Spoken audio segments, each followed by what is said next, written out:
Y además, digamos que yo entiendo que ha pasado un rato desde que habíamos dejado esta tarea, ¿no? Entonces, para repasar lo que hemos visto hasta ahora, pues justo creo que es buena idea que vayamos viendo y resolviendo la tarea eh, para recordar justo exactamente qué era lo último que habíamos visto, ¿no? Que justo tenía que ver con cómo se poseen los sustantivos en la lengua. Sí se acuerdan todos que eso lo terminamos de ver justo un viernes hace como 3 semanas, ¿no?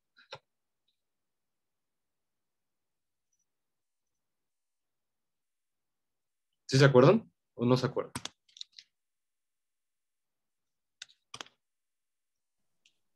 Bueno, espero que ese silencio no sea medio incriminatorio y de una forma de decir que no se acuerdan, pero entonces justo lo que necesitamos es que nos digan cómo se resuelve todo esto, ¿no? Recuerden, la tarea era generar formas poseídas en las tres personas, en singular y plural, de cada uno de estos sustantivos, y aquellos sustantivos que tenían plural, había que además hacerlos en plural, ¿no? Recuerden que una cosa es quien posee y tiene su propio número, ¿no? Puede ser singular o plural, y otra cosa es lo que se posee, y así mismo puede ser uno o puede ser varios. Y algo que tenemos que recordar es que no todos los sustantivos en náhuatl, por lo menos no en el náhuatl clásico, van a tener plural. ¿Se acuerdan cuál era el criterio para distinguir cuáles tienen pluralidad de cuáles no?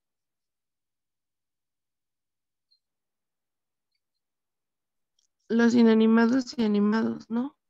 Exacto, la distinción cruza por un criterio de animacidad, es decir, recuerden que además la animacidad en este caso es bastante, digamos, no pasa por lo biológico, ¿no? No tiene nada que ver con que si las plantas están vivas, pues son vivas y las piedras, digamos, no están hechas a base de carbón y entonces no están vivas, ¿no? No sé si eso que acabo de decir es verdad. El punto es que más bien el criterio aquí es si se mueve, ¿no? Y si tiene relevancia para la comunidad. Entonces va a haber cosas que uno no esperaría que estuvieran, que fueran animadas, como los cerros, y va a haber cosas que uno pensaría que sí son animadas, como los árboles, y que no se van a mostrar así en la lengua, ¿no? Entonces también hay que tener eso en cuenta, y lo pregunto para ir pensando cuál es el que no tiene plural de estos sustantivos. Tenemos Oquichtli, que es marido, tenemos Siwat, que es mujer, tenemos Tlacat, que es hombre, también este puede ser gente, y bueno, los dos poseídos significan esposo y esposa, ¿no? Puede ser Conet, que es hijo en general, sin especificar si es el más pequeño, si es el más grande, si es varón o digo, ¿cómo llaman? O doncella, ¿no? Que luego son las traducciones que hacen en aquella época. Y tenemos et, que es frijol. Entonces, ¿cuál de los tres, digo, cuál de los cinco no va a tener plural? Frijol. Frijol, ¿no? Porque solo es et y los frijoles no tienen animacidad. Entonces, este no tiene plural, los demás, como son humanos, sí van a tener, ¿no? Entonces, empecemos por et, justamente porque solo vamos a tener una serie de formas. Y entonces, si yo quiero decir mi frijol, ¿cómo lo diría?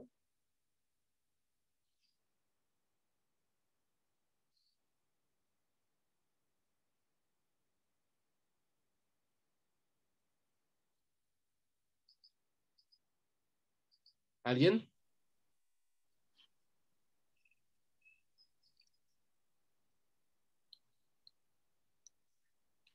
¿Cómo funcionaba la posesión en la lengua? ¿Se acuerdan?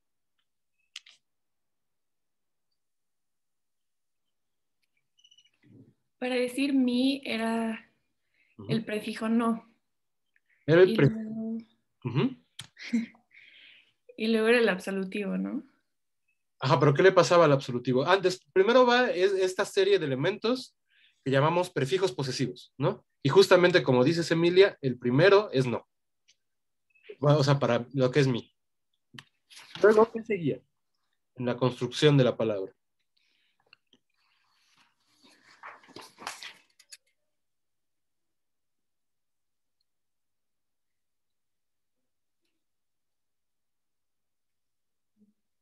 Digamos, en general el proceso implica que después sigue la raíz del sustantivo, ¿no? Y entonces, justo ahí ahora sí tiene alguna relación el absolutivo que decía Emilia. ¿Cómo obtenemos la raíz de los sustantivos en náhuatl?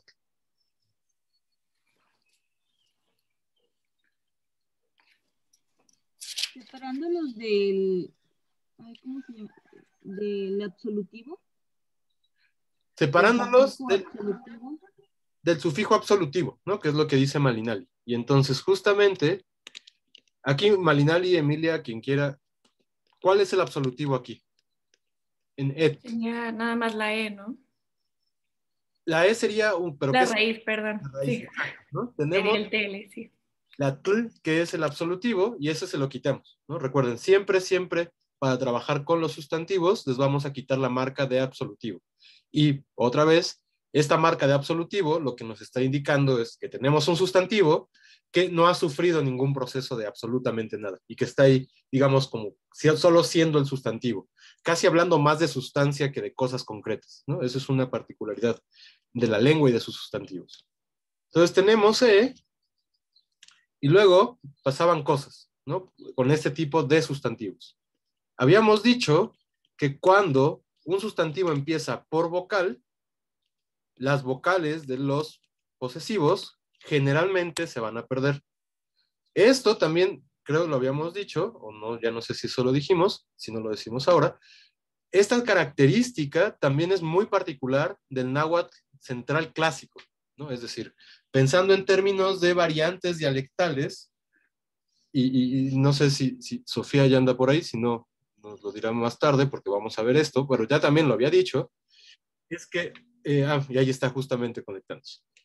Tenemos que recordar que podemos no perder esta vocal, ¿no? Ahí. Y entonces, generalmente, cuando esto pasa, las variedades no son la variedad que tenemos en el mero centro de México, en el agua de Texcoco en el siglo XVI. Es lo que podemos decir una característica muy urbana de la variante. De hecho, la de Milpalta, si no mal recuerdo, ya no lo muestra, ¿no? Entonces, bueno, para este náhuatl vamos a asumir que se van a perder esas vocales y además luego pasaba otra cosa, que era cuando acababan con vocal los que se iban a poseer. ¿Alguien se acuerda qué era?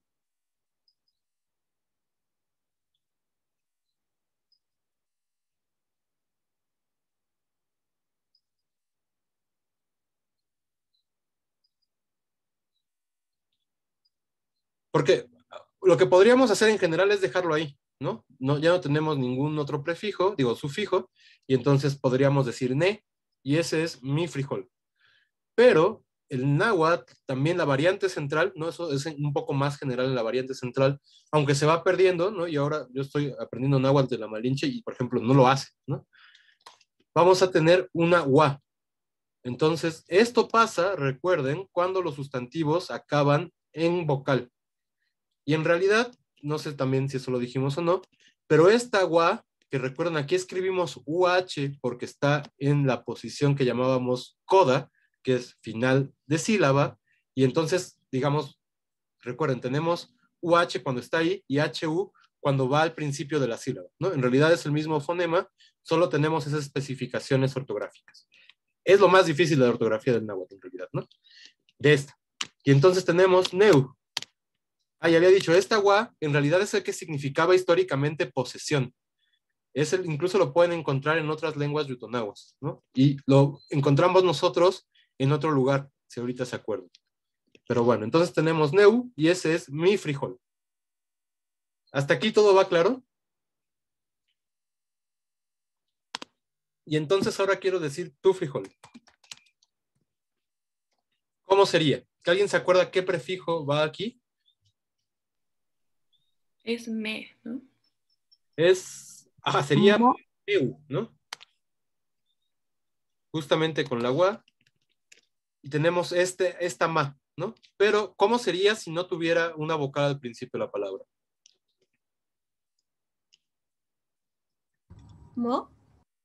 Sería mo, ¿no? Entonces, justo voy a ponerlos aquí, digamos como la forma que esperaríamos, o que tendríamos que segmentar, no más que no encuentro.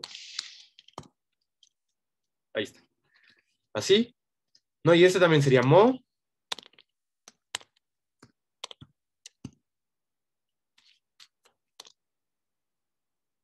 La E de la raíz y UH.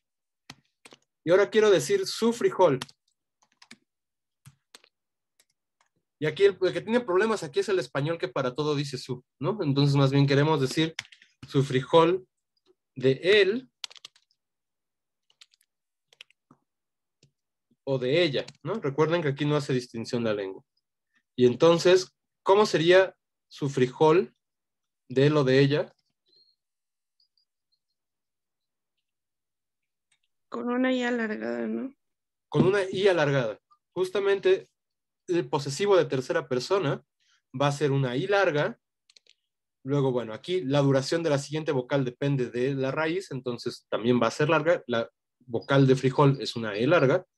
Y este U, ¿no? Que recuerden, sirve para indicar posesión en estos sustantivos que son solo vocales o que terminan en vocal, ¿no? Por ejemplo, con mano también va a pasar. Hay otra serie de sustantivos. Con agua también va a pasar, que también solo es una vocal, ¿no? Es A. Pero bueno, y entonces tenemos IEU para su frijol. Y ahora los que van a cambiar van a ser los posesivos, ¿no? Van a incrementarse en número y entonces, si antes era un yo y es mi frijol, ahora podemos ser un nosotros y entonces será nuestro frijol.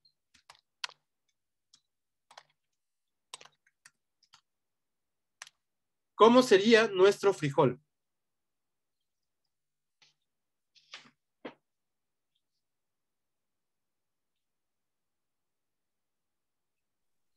Teu. Teu. Y justamente aquí tendríamos, ¿cómo sería la T si no hubiera una vocal? Tono. To. Luego la vocal de la raíz. Y el UH, ¿no? O la UA. Entonces, teu, nuestro frijol. Ahora, otra vez aquí el español tiene problemas, ¿no? Podríamos vernos muy españoles y decir vuestro frijol, pero nosotros no hacemos eso. Entonces pongamos su frijol y ahora es el de ustedes. Qué fea lengua el español, ¿no? Que no distingue estas cosas.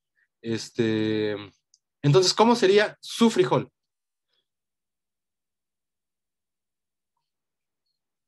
De ustedes.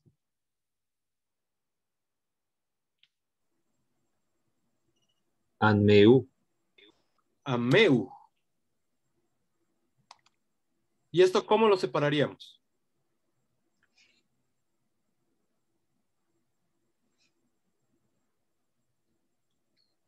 Anmu. Otra vez, amo, exacto, porque ahí también había una vocal. La E de la raíz y el UH. Y finalmente su frijol, por ahora es el de ellos o el de ellas. ¿Cómo sería su frijol de ellos o de ellas? Imeu. Meu. Imeu.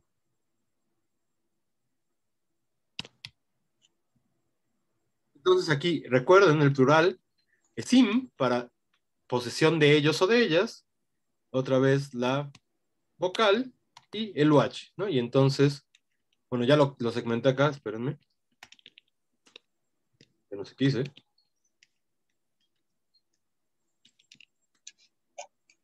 Y entonces así tendríamos su frijol, ¿no? Y digamos, con este nos salvamos de hacer los plurales porque frijol no tiene plural. Entonces, hagamos uno que sí tiene plural para recordar cuál es la regla, ¿no? Y para ver cómo funciona. Entonces, ustedes elijan cualquier. Ukichtli, Siwat, Tlacat o Conet. A ver, otra vez. ¿Cuál, perdón? Yo No, tuve algunas dudas con Cihuatl. a ver, ¿quieren que hagamos Siwat entonces? Hagamos Siwat. ¿Cuál fue la duda, Emilia? Déjame, veo mi documento y te digo Okay, bueno. que fue hace un montón, pero Entonces, recuerden, aquí el chiste de Siwat es que en el momento en que entra a posesión, del significado cambia y deja de ser así como el conjunto, como un miembro del conjunto mujeres, y pasa a significar esposo o esposa, ¿no? En este caso, esposa. Pasa lo mismo con Okichtli, que es más como varón, ¿no? Y pasa lo mismo con Tlacat, que es hombre, y se posee, y justamente pasa a significar esposo, ¿no? Entonces, vamos a traducir más que mi mujer, mi esposa, ¿no? Entonces, mi esposa. Siguiendo, ya tenemos buena parte de toda la instrucción acá arriba, ¿no? Entonces, ¿cómo sería mi esposa?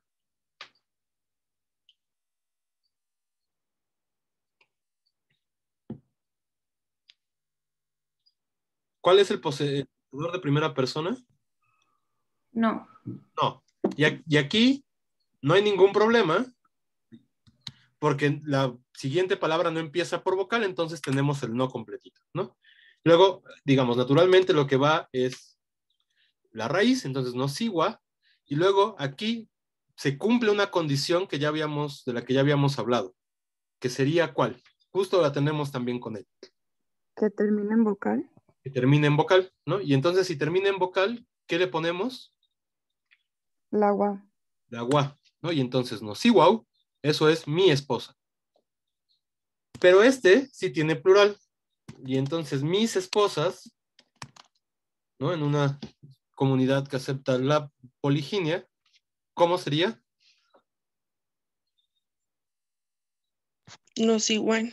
Nosiwawan. ¿No? Tenemos el posesivo, sigua, la raíz, y luego, justo, fíjense cómo esta gua de acá va a aparecer completa, ¿no? Con toda su forma de morfema históricamente yutonagua, que es gua, ¿no? Entonces, además con A larga. No, sí, gua, gua, ¿no? Y en realidad esta de aquí es la que significa plural, solo que, bueno, para este momento del náhuatl, todo en realidad es el plural, pero históricamente esta es la plural, la pueden ver incluso aquí, ¿no? Estos morfemitas van significando plural.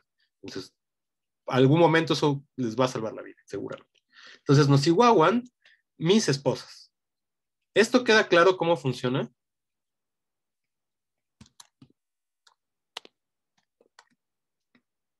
¿Sí se acuerdan todos que va esa guan de plural? Entonces tendríamos, perdón, este corte acá y tendríamos este corte acá. ¿Veis dónde está la larga? Creo que no la veo. Pero bueno, entonces mis esposas y mi esposa ya está. Ahora vamos a tu esposa y tus esposas. ¿Cómo sería tu esposa?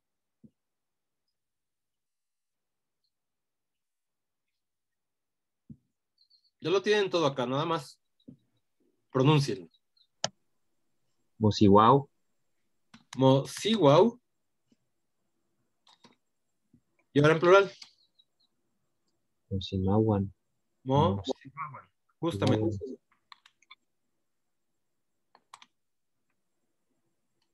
Y entonces hay que recordar exactamente el mismo caso de acá, ¿no? Este one es posesivo plural. Después, en un ratito, vemos cómo los glosamos. Ahorita interesa más que se los aprendan, ¿no? Entonces, mosiwau y mosiwawan, tu esposa, tus esposas. Ahora, su esposa, de él o de ella, o sus esposas, ¿no? Lo mismo, de él o de ellas. Digo, de él o de ella. Entonces, ¿su esposa cómo sería? Y sí, wow, ¿no? Y sí, wow.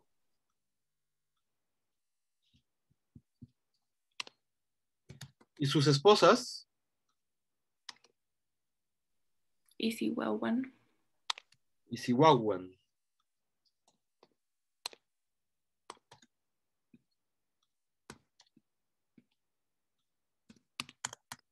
Ahora, nuestras esposas, bueno, nuestra esposa, ¿no? Pensando seguramente esto, que sería uno para muchos, ¿no? Una esposa para muchos. Y nuestras esposas, ¿no? Probablemente esta lectura sea la de cada quien. Pero bueno, eso incluso lo podríamos desambiguar en contexto, ¿no? Ahorita nada más queremos producir la forma. Entonces, nuestra esposa sería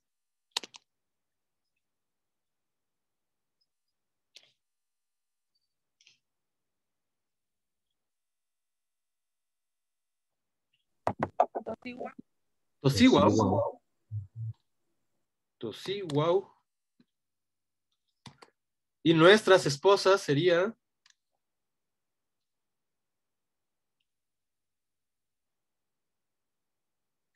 otra vez to, luego siwa y wan, ¿no? Tosiwawan. La esposa de ustedes, y tenemos las esposas de ustedes. Entonces, la esposa de ustedes, ¿cómo sería? Amo siwa. Amo, siwau.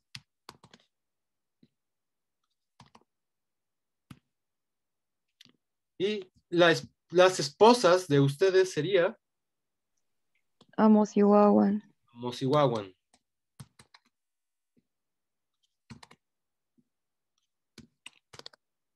Y finalmente, su esposa, pero este es de ellos o de ellas, y sus esposas, a través de ellos o de ellas. ¿Cómo sería este?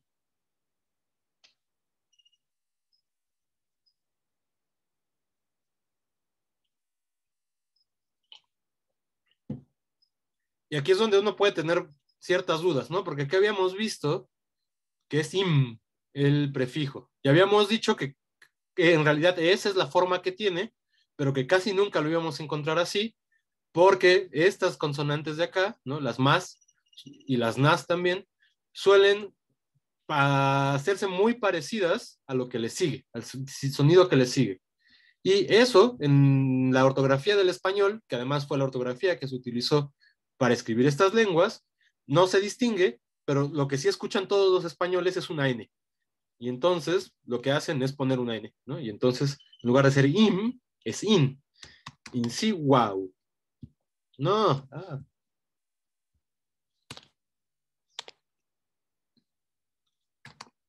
Y entonces esa sería su esposa de ellos o de ellas, ¿no? Y ahora, si fueran muchas, ¿cómo sería? En siwawan. In siwawan.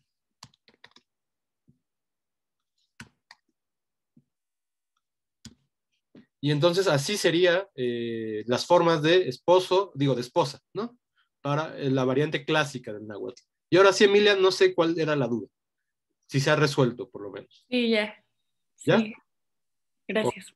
Bueno, ¿alguien, alguna duda con esto o con alguno de los otros sustantivos?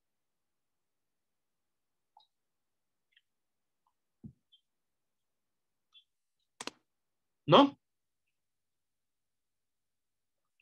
Bueno, entonces, primero, recuerden, ya de aquí ya tenemos 5 sustantivos que ya hay que aprenderse, ¿no? Tenemos Oquichtli, que es marido, Siwat, bueno, Oquichtli, que es marido o varón, ¿no? Insisto, las traducciones también del 16, pues luego son en español del siglo XVI y nos parecen raros, ¿no? Pero bueno, entonces, Oquichtli, que es marido, Siwat, que es mujer y en sentido poseído esposa, Tlacat, que es hombre, puede ser gente también y en sentido poseído es esposo, Conet, que es hijo, y et, que es frijol, ¿no? Entonces, esos 5 ya hay que aprendérselos, desde ahora no están tan difíciles.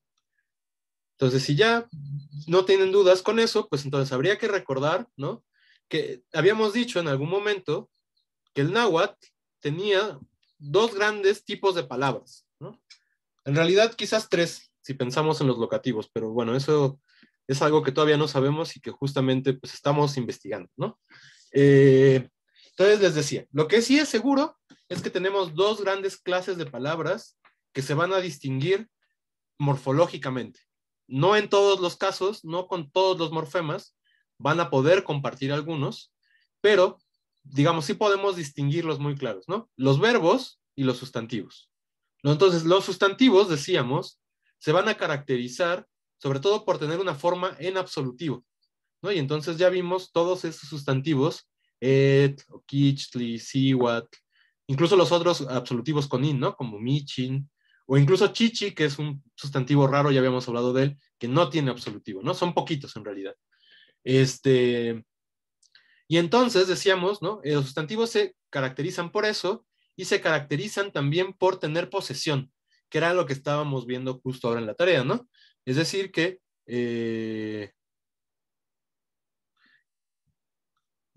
sí, digamos, se distinguen por esas características morfológicas. Pregunta Malinali si hay algún apunte sobre la posesión nominal. En el del sustantivo Malinali vienen todo lo de la posesión. Justamente ahí se reúne absolutivos y poseídos, ¿no? Por si alguien quiere ir a echarle el ojo al ratito para repasar, ahí está todo eso. Y si no lo tienen, pues se los vuelvo a subir para que no haya problema, ¿no? Decía, entonces, los sustantivos se caracterizan por eso, y los verbos se van a caracterizar sobre todo por presentar dos marcas sin las cuales no van a poder aparecer. Por un lado, van a estar indicando un sujeto, siempre obligatoriamente un sujeto, y por otra parte, obligatoriamente siempre van a decirnos en qué tiempo está sucediendo la acción. Y esto puede ser tramposo, porque en náhuatl hay personas y tiempos que no tienen marca. Y justamente esos son la tercera persona del singular, ahora lo vamos a ver, y el tiempo presente, ¿no? Estas dos marcas no se muestran morfológicamente, sin embargo están ahí. Entonces nada más hay que tener cuidado cuando veamos una palabra verbal, ¿no? Por ejemplo, si vemos la palabra Mickey, lo voy a poner acá. Esto, al español la traducción que más se nos viene inmediatamente es morir, ¿no? Digo inmediatamente, no por el significado del verbo, sino por la forma que lo traducimos al español. ¿Se acuerdan cómo se llama esta forma verbal? Acuérdense de sus clases de español de la primaria, con eso basta. ¿Infinitivo? Es un infinitivo, ¿no? Entonces, fíjense cómo muy automáticamente el verbo Mickey yo lo traduzco a morir en infinitivo. Hay que decir de entrada que el náhuatl no tiene infinitivos. Entonces, en realidad, cuando decimos Mickey, no decimos morir, estamos diciendo él o ella muere.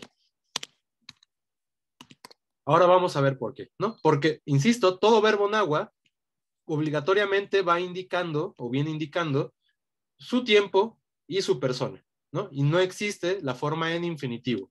Lo que sí es que vamos a encontrar en diccionarios y vamos a encontrar, como también nuestra propia reflexión lingüística, que la forma con menos marcas, y en ese sentido, es decir, con menos marcas morfológicas, y en ese sentido es algo que en lingüística llamamos la menos marcada de todas, como el infinitivo en español, va a ser la tercera persona del singular del presente, o sea, Mickey, o sea, el muere.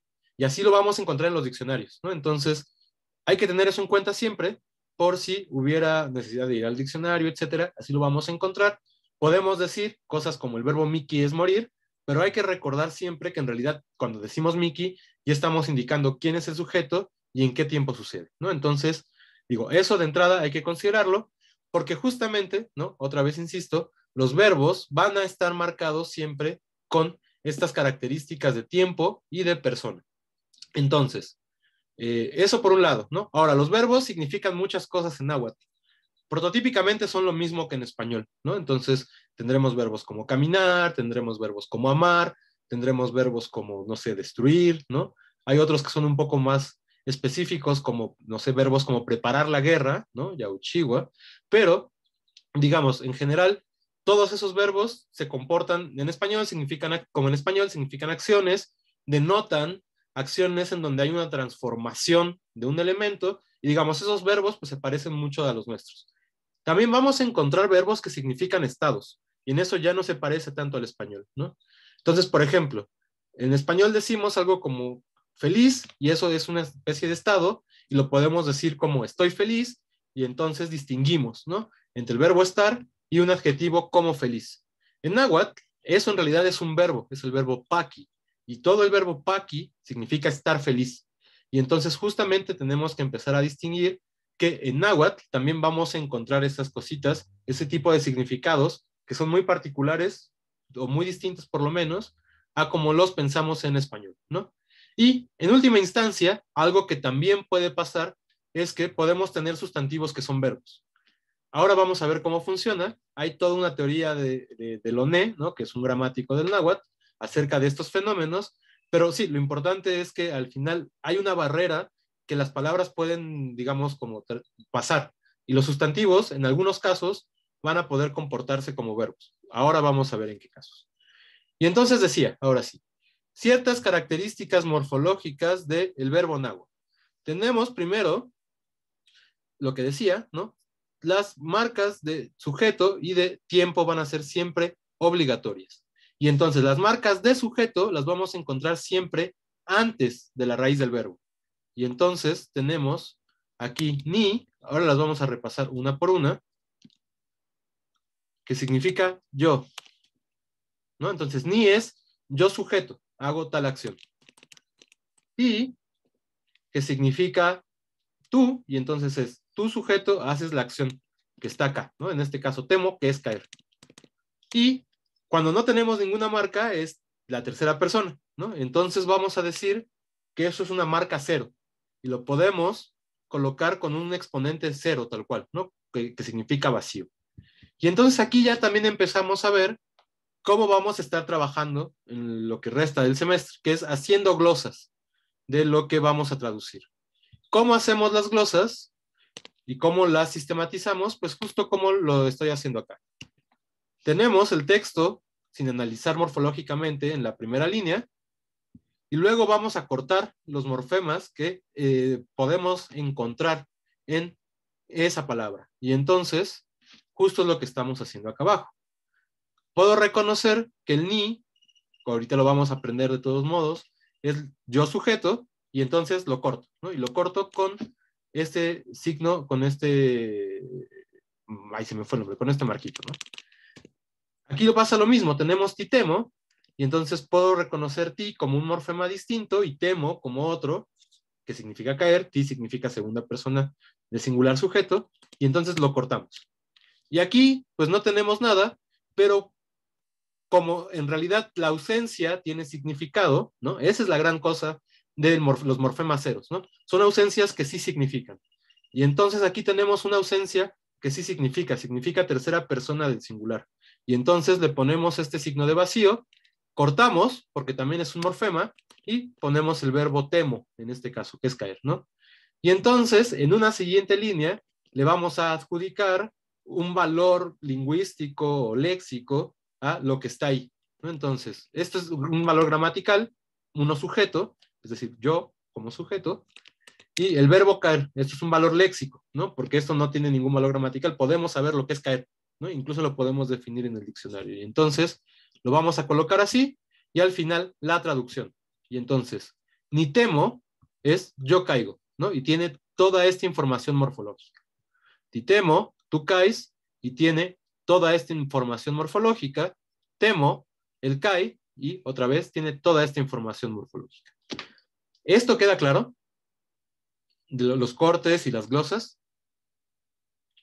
Bueno, ahí tenemos, ¿no? Toda una serie de convenciones ya, digamos, como reconocidas por la Academia Lingüística, ¿no? Es el texto que le subí, que dice las glosas de Leipzig, que está, lo pueden consultar en la traducción que yo les pongo, o lo pueden consultar en el original en inglés, y el chiste es justo que es una lista, en realidad, de las glosas más generales para estudios de lenguas, ¿no? Vamos a usar muchas de ellas, entonces no estaría mal que pues las vieran, se familiarizaran un poco con ellas. Algunas seguro les van a parecer una cosa como medio extraña porque son significados gramaticales muy particulares. No se preocupen por eso. Cuando veamos un significado gramatical tan específico, vamos a explicar cómo se glosa y qué significa, ¿no? Entonces, es solo para que vean cuál es el método y vayan reconociéndolo, ¿no? También esto, ¿no? Para quienes vayan a hacer campo, incluso si no van a trabajar con una lengua náhuatl, pues igual el método funciona, ¿no? Porque hay que ir reconociendo las lenguas y sus características. Entonces también, digamos, como que si en algún momento tienen que trabajar con material en otra lengua, este método es muy rentable, ¿no? Para poder hacer investigación. Entonces sí les recomiendo que se lo vayan aprendiendo porque puede que lo usen en realidad en su vida, ¿no? Eso sí es muy, muy cierto. Entonces, bueno, tenemos, decía, la primera marca obligatoria es la de sujeto y aquí vamos a empezar a ponernos terminológicos. Además, cuando tengamos verbos transitivos, ya diremos en su momento que es un verbo transitivo, además siempre va a estar indicado forzosamente con la marca de objeto directo, ¿no? Entonces, también eso hay que tenerlo en cuenta. Bueno, entonces, tenemos esta primera parte de marcas de sujeto Y tenemos una segunda parte de marcas de tiempo. Las marcas de tiempo en náhuatl, así como los sujetos van al principio de la palabra, las marcas de tiempo van hasta el final de la palabra verbal. Es lo único que nos vamos a encontrar. Entonces, eso también es importante porque ahí vamos a reconocer en qué tiempo está conjugada la oración y nuestro verbo, ¿no? Entonces tenemos ni temo, decíamos la marca 0, aquí podríamos ponerle 0, pero esto no se acostumbra en realidad, ¿no? En realidad sí está así, pero no lo vamos a hacer. Esto es presente. Podemos tener otras marcas que son muy fácil de reconocer, por ejemplo esta que graficamos con Z, eso significa algo así como futuro, ¿no? Hay una discusión que algún día esperemos también haber resuelto respecto a exactamente qué es el futuro en náhuatl, pero podemos llamarle futuro en general, ¿no? Y entonces nadie dudaría que ni temos es yo caeré o yo voy a caer. Y tenemos, por ejemplo, aquí la marca ya, que es ni temoya, y esto es lo que en español es nuestro aba iba, ¿no?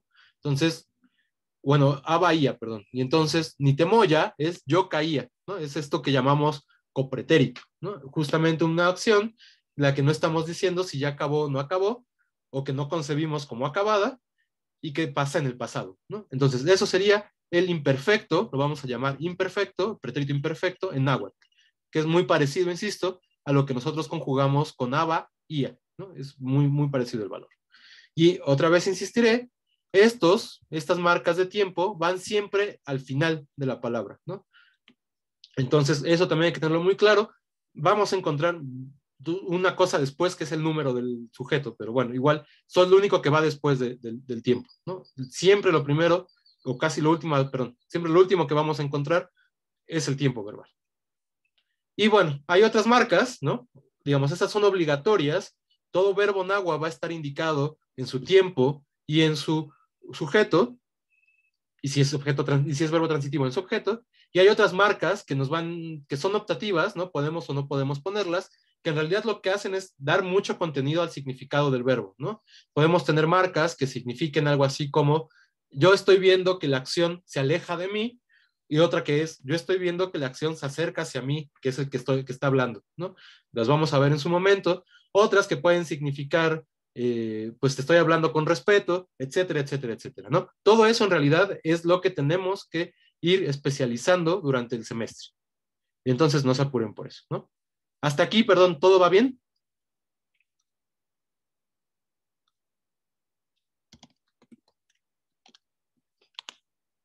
¿Sí? Bueno. Luego viene una parte que dice clasificación de los verbos según su forma. Es una exquisitez lingüística que no vamos a ver ahora, pero a la que podemos regresar después. Dulce, perdón, ¿ibas a decir algo? No, solo que todo bien. Ah, perfecto, gracias. Y entonces les decía, ¿no? Esto es una cosa muy bonita morfológica que podemos ir reconociendo conforme vamos avanzando en la lengua. Por eso digo que podemos regresar después a ella. Pueden echarle el ojo. Ahorita no nos va a servir de mucho, ¿no? Entonces me la voy a saltar. Y lo que nos interesa es esto en realidad, ¿no? Vamos a observar algo que llamamos una clasificación de verbos que es básica y que está en todas las lenguas del mundo, ¿no? Que es verbos intransitivos y verbos transitivos. ¿Alguien reconoce estos términos? ¿Les dice algo o es así, terminajo lingüístico vacío y carente de contenido? Yo me acuerdo de los transitivos nada más. Max, ¿qué son los verbos transitivos? Pues son como el puente para decir que vas a hacer una cosa como... Ay, no me acuerdo. En China los usamos normalmente. Sí, ¿Sí? es como cuando usas dos verbos al mismo tiempo, es como yo voy caminando quizás o algo parecido, o yo, ajá, algo similar, ¿no? Y pues nada, es como para decir que, no, yo te compro. En eso normalmente lo usamos en China. Y pues es como para decir que vas a darle algo a la persona y no lo vas a comprar a él, ¿no? Es algo parecido. No sé cómo explicarlo sinceramente, pero era para eso. Ok, no, Max está como colocado ahí, justamente, y es bonito justo ver, ¿no? Que estas categorías aplican en español, aplican en náhuatl y aplican en chino, ¿no? Y es cuando uno se quiere hacer lingüista. Entonces, justamente, digamos, Max tiene la cosa, el objeto colocado ahí, pero creo que estás pensando más en otra categoría que es bitransitivos. O sea, que son transitivos, pero al doble. Ah, sí, cierto, sí. Sí, Se sí, me fue. justamente. No, no te apures, justamente sí está por ahí. ¿Cuál es la cosa en dado caso? ¿No? Lo que Max está diciendo es algo así como estos verbos nos dicen que la acción sucede, en este caso, como a favor de alguien o en beneficio de alguien. Y más o menos esos son los verbos bitransitivos. Lo que pasa con los transitivos es que la acción sucede y afecta a alguien o algo en general, ¿no? No estamos diciendo si es quien al final se beneficia o no de la acción, simplemente estamos diciendo que también le va a afectar. Y entonces, por ejemplo, si uno anda por el mundo y va comiendo cosas, ¿no? Y entonces yo comí una pizza, pues justamente ahí te diremos que la pizza es afectada por mi acción de comer. Y entonces tan afectada es que desaparece, ¿no? O por lo menos la pieza, el pedacito de pizza que yo agarré para comerme, ese va a sufrir algo en el mundo que incluso pues voy a terminar digiriéndola, ¿no? Y entonces esos eventos, recuerden que además la lengua nos sirve para hablar del mundo, ¿no? Y entonces claramente quienes usamos alguna lengua, todos observamos ese proceso como una transformación y entonces diremos que hay una afectación, ¿no? Y entonces a la hora de hablar de ello, hablaremos con un verbo transitivo, ¿no? Pero en realidad lo que nos importa son ahorita, son los que no son transitivos y eso se llaman intransitivos. Los verbos intransitivos se caracterizan por simplemente ser acciones. Sí, perdón. Es que yo sí me sabía la de los intransitivos. A ver, Malinali. Pues se supone que son aquellos verbos que por sí solos forman como, o sea, forman la oración. O sea, no necesita o sea, de otras palabras. O sea, que como Juan come, pues ya, nos da todo lo que está haciendo, ¿no? Es una oración en sí. Bueno, o Okay. algo así. Pensemos en otro verbo que no sea comer, porque en realidad ese en español es problemático, ¿no? Podemos decir que en realidad siempre es transitivo. Hay una exquisitez chomskiana por ahí de fondo, ¿no? Pensemos en otro, Malinali. ¿Tienes otro intransitivo que no sea comer? No sé, como Juan duerme. Dormir es un gran verbo intransitivo, justamente, gracias. Pensemos en dormir, ¿no? ¿Cómo es la acción de dormir? No lo pensemos en términos lingüísticos, ¿no? Más bien, ¿cómo lo conciben ustedes? Yo voy a dar mi imagen de dormir, ¿no? Cuando alguien duerme, pues sin ningún control absoluto de la situación, entra como en un estado de reposo, del cual tampoco tiene mucho control y del cual pues va a poder salir en algún momento también como medio por arte de magia, ¿no? Por eso es un gran verbo intransitivo, como que, fíjense, yo puedo ser el sujeto de una oración como yo duermo, pero igual yo duermo, mi voluntad fue nula a la hora de dormir, ¿no? Es decir, simplemente sucede la cosa y me afecta de alguna manera a mí, pero en realidad yo estoy codificado como el sujeto de esa oración, ¿no? Entonces, eso es un verbo intransitivo, lo mismo que morir, ¿no? Morir es un verbo en el cual uno no pone mucha, bueno, no sé, según sus memes yo creería que quizás sí, pero uno en teoría no pone mucha voluntad en morir, ¿no? Entonces, justamente, pues simplemente sucede y uno como que lo resiente, ¿no? Hay otras intransitivos, pero fíjense, solo tiene un elemento, ¿no? Hay otros verbos intransitivos donde uno tiene un poco más de voluntad y entonces uno puede caminar, uno puede correr, uno puede nadar y fíjense ahí lo importante, como decía Malina Liz, que solo tenemos un elemento, quien funciona como sujeto de la acción. No vamos a tener nada más. Y entonces justamente en náhuatl, los verbos intransitivos, justamente lo que se caracterizan es por tener solo estas marcas de sujeto, ¿no? Y entonces no va, o sea, lo bonito del náhuatl es que siempre nos va a indicar cuántos elementos están participando en el verbo. Entonces, si son verbos de dos, nos va a tener los morfemas que indican dos cosas. Si son verbos de uno, van a tener solo una indicación. Me sale que mi conexión es inestable. Sí me están escuchando bien, ¿verdad? Sí, sí se está siguiendo todo. Se traba un poquito, pero bien. Ok, bueno, si se pone denso, avísenme antes de que ya nadie me escuche, por favor. Entonces decíamos, ¿no? Los verbos intransitivos justo se van a caracterizar por solo tener una serie de marcas que indican el sujeto de la oración. Entonces, ¿cuáles son esas marcas? Y esto es lo que tenemos que aprendernos, ¿no? Tenemos ni, que es yo, o sea, yo sujeto, ti, que es tu sujeto, y cero, que es el sujeto, ¿no? Estas son exactamente las mismas que teníamos acá arribita, ¿no?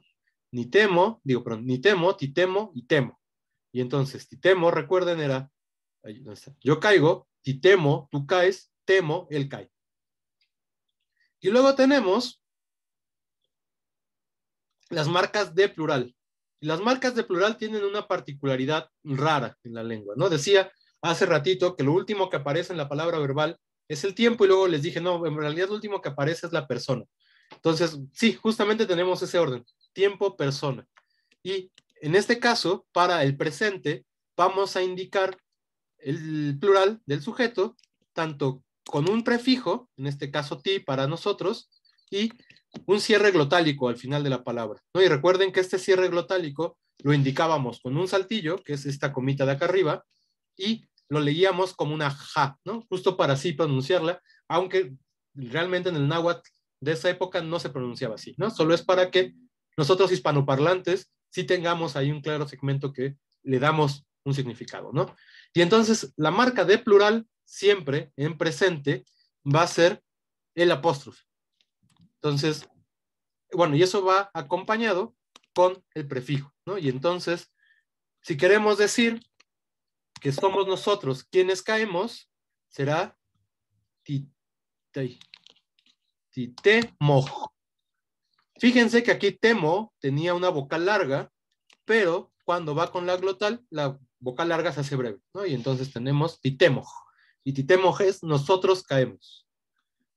Luego, si queremos, tenemos algo así como vosotros caéis, ¿no? Antemoj, que es la segunda persona del plural, an, y la glotal, ¿no? Recuerden que estos siempre van a ir juntos en este contexto. Y luego, si queremos decir que es ellos o ellas quienes caen, pues otra vez solo tendremos temoj, ¿no? Porque otra vez, como en el singular, la marca de tercera persona va a ser 0. Y entonces tenemos ni temo, yo caigo, ti temo, tú caes, temo, él cae, ti temoj, escuchen el temoj, ¿no? Nosotros caemos, antemoj, ustedes caen, o vosotros caéis, o una cosa así, y temoj, y eso es, ellos caen, ¿no? Entonces, cosas que recordar. Singular no va marcado al final de la palabra, solo lleva un prefijo, los prefijos son ni, ti y 0, y plural va a ir siempre marcado con 2 morfemas. Ti, bueno, ti, an y 0 en la parte inicial del verbo, y la glotal al final de la palabra verbal, ¿no? Entonces, otra vez, titemoj, nosotros caemos, antemoj, ustedes caen, y temoj, ellos caen, ¿no? Y justamente así es como vamos a, entre comillas, conjugar nuestro verbo en náhuatl, ¿no? Ya tenemos la indicación de sujetos para nuestra palabra verbal. Y entonces yo les pregunto, ¿hasta aquí hay alguna duda?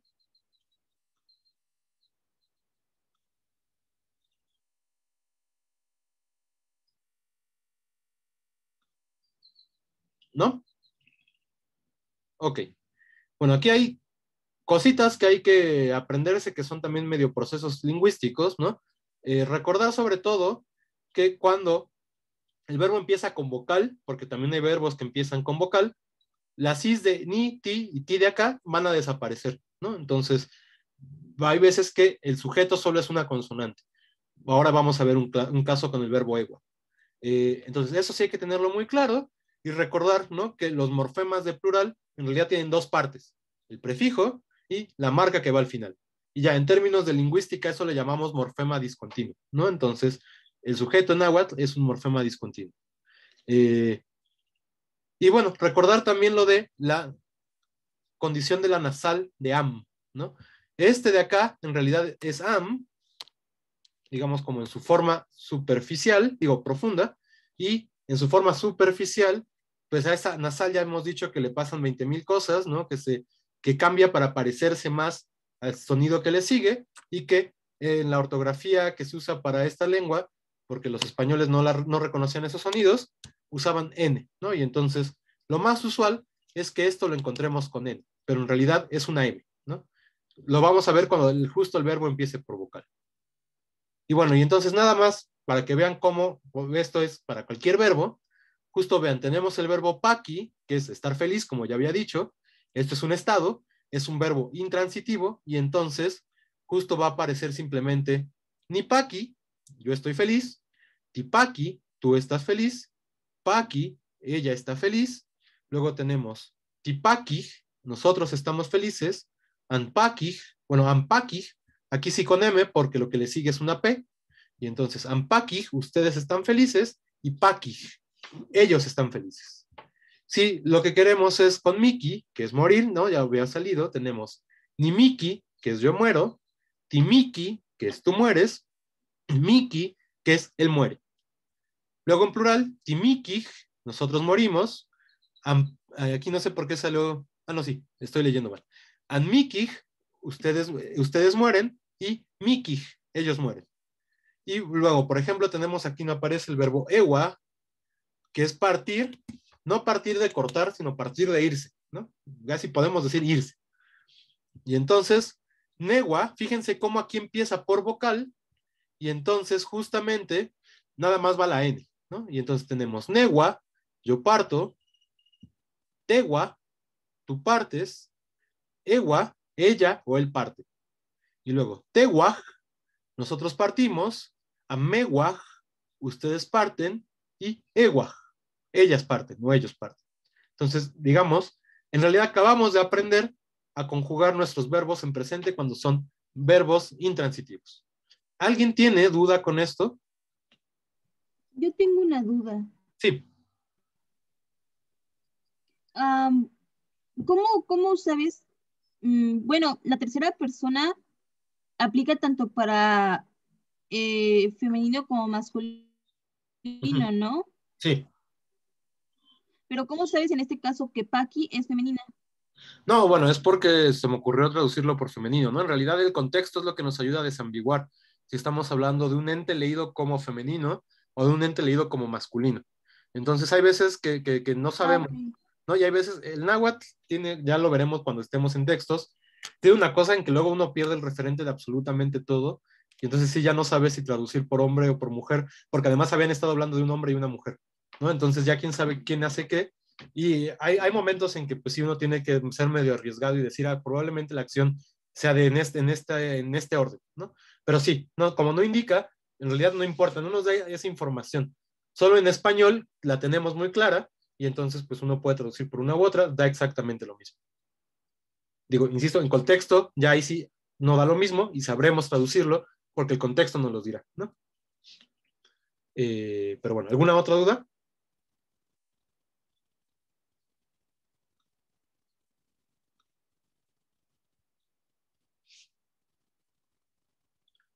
Bueno, entonces, del verbo dejemos hasta verbo intransitivo.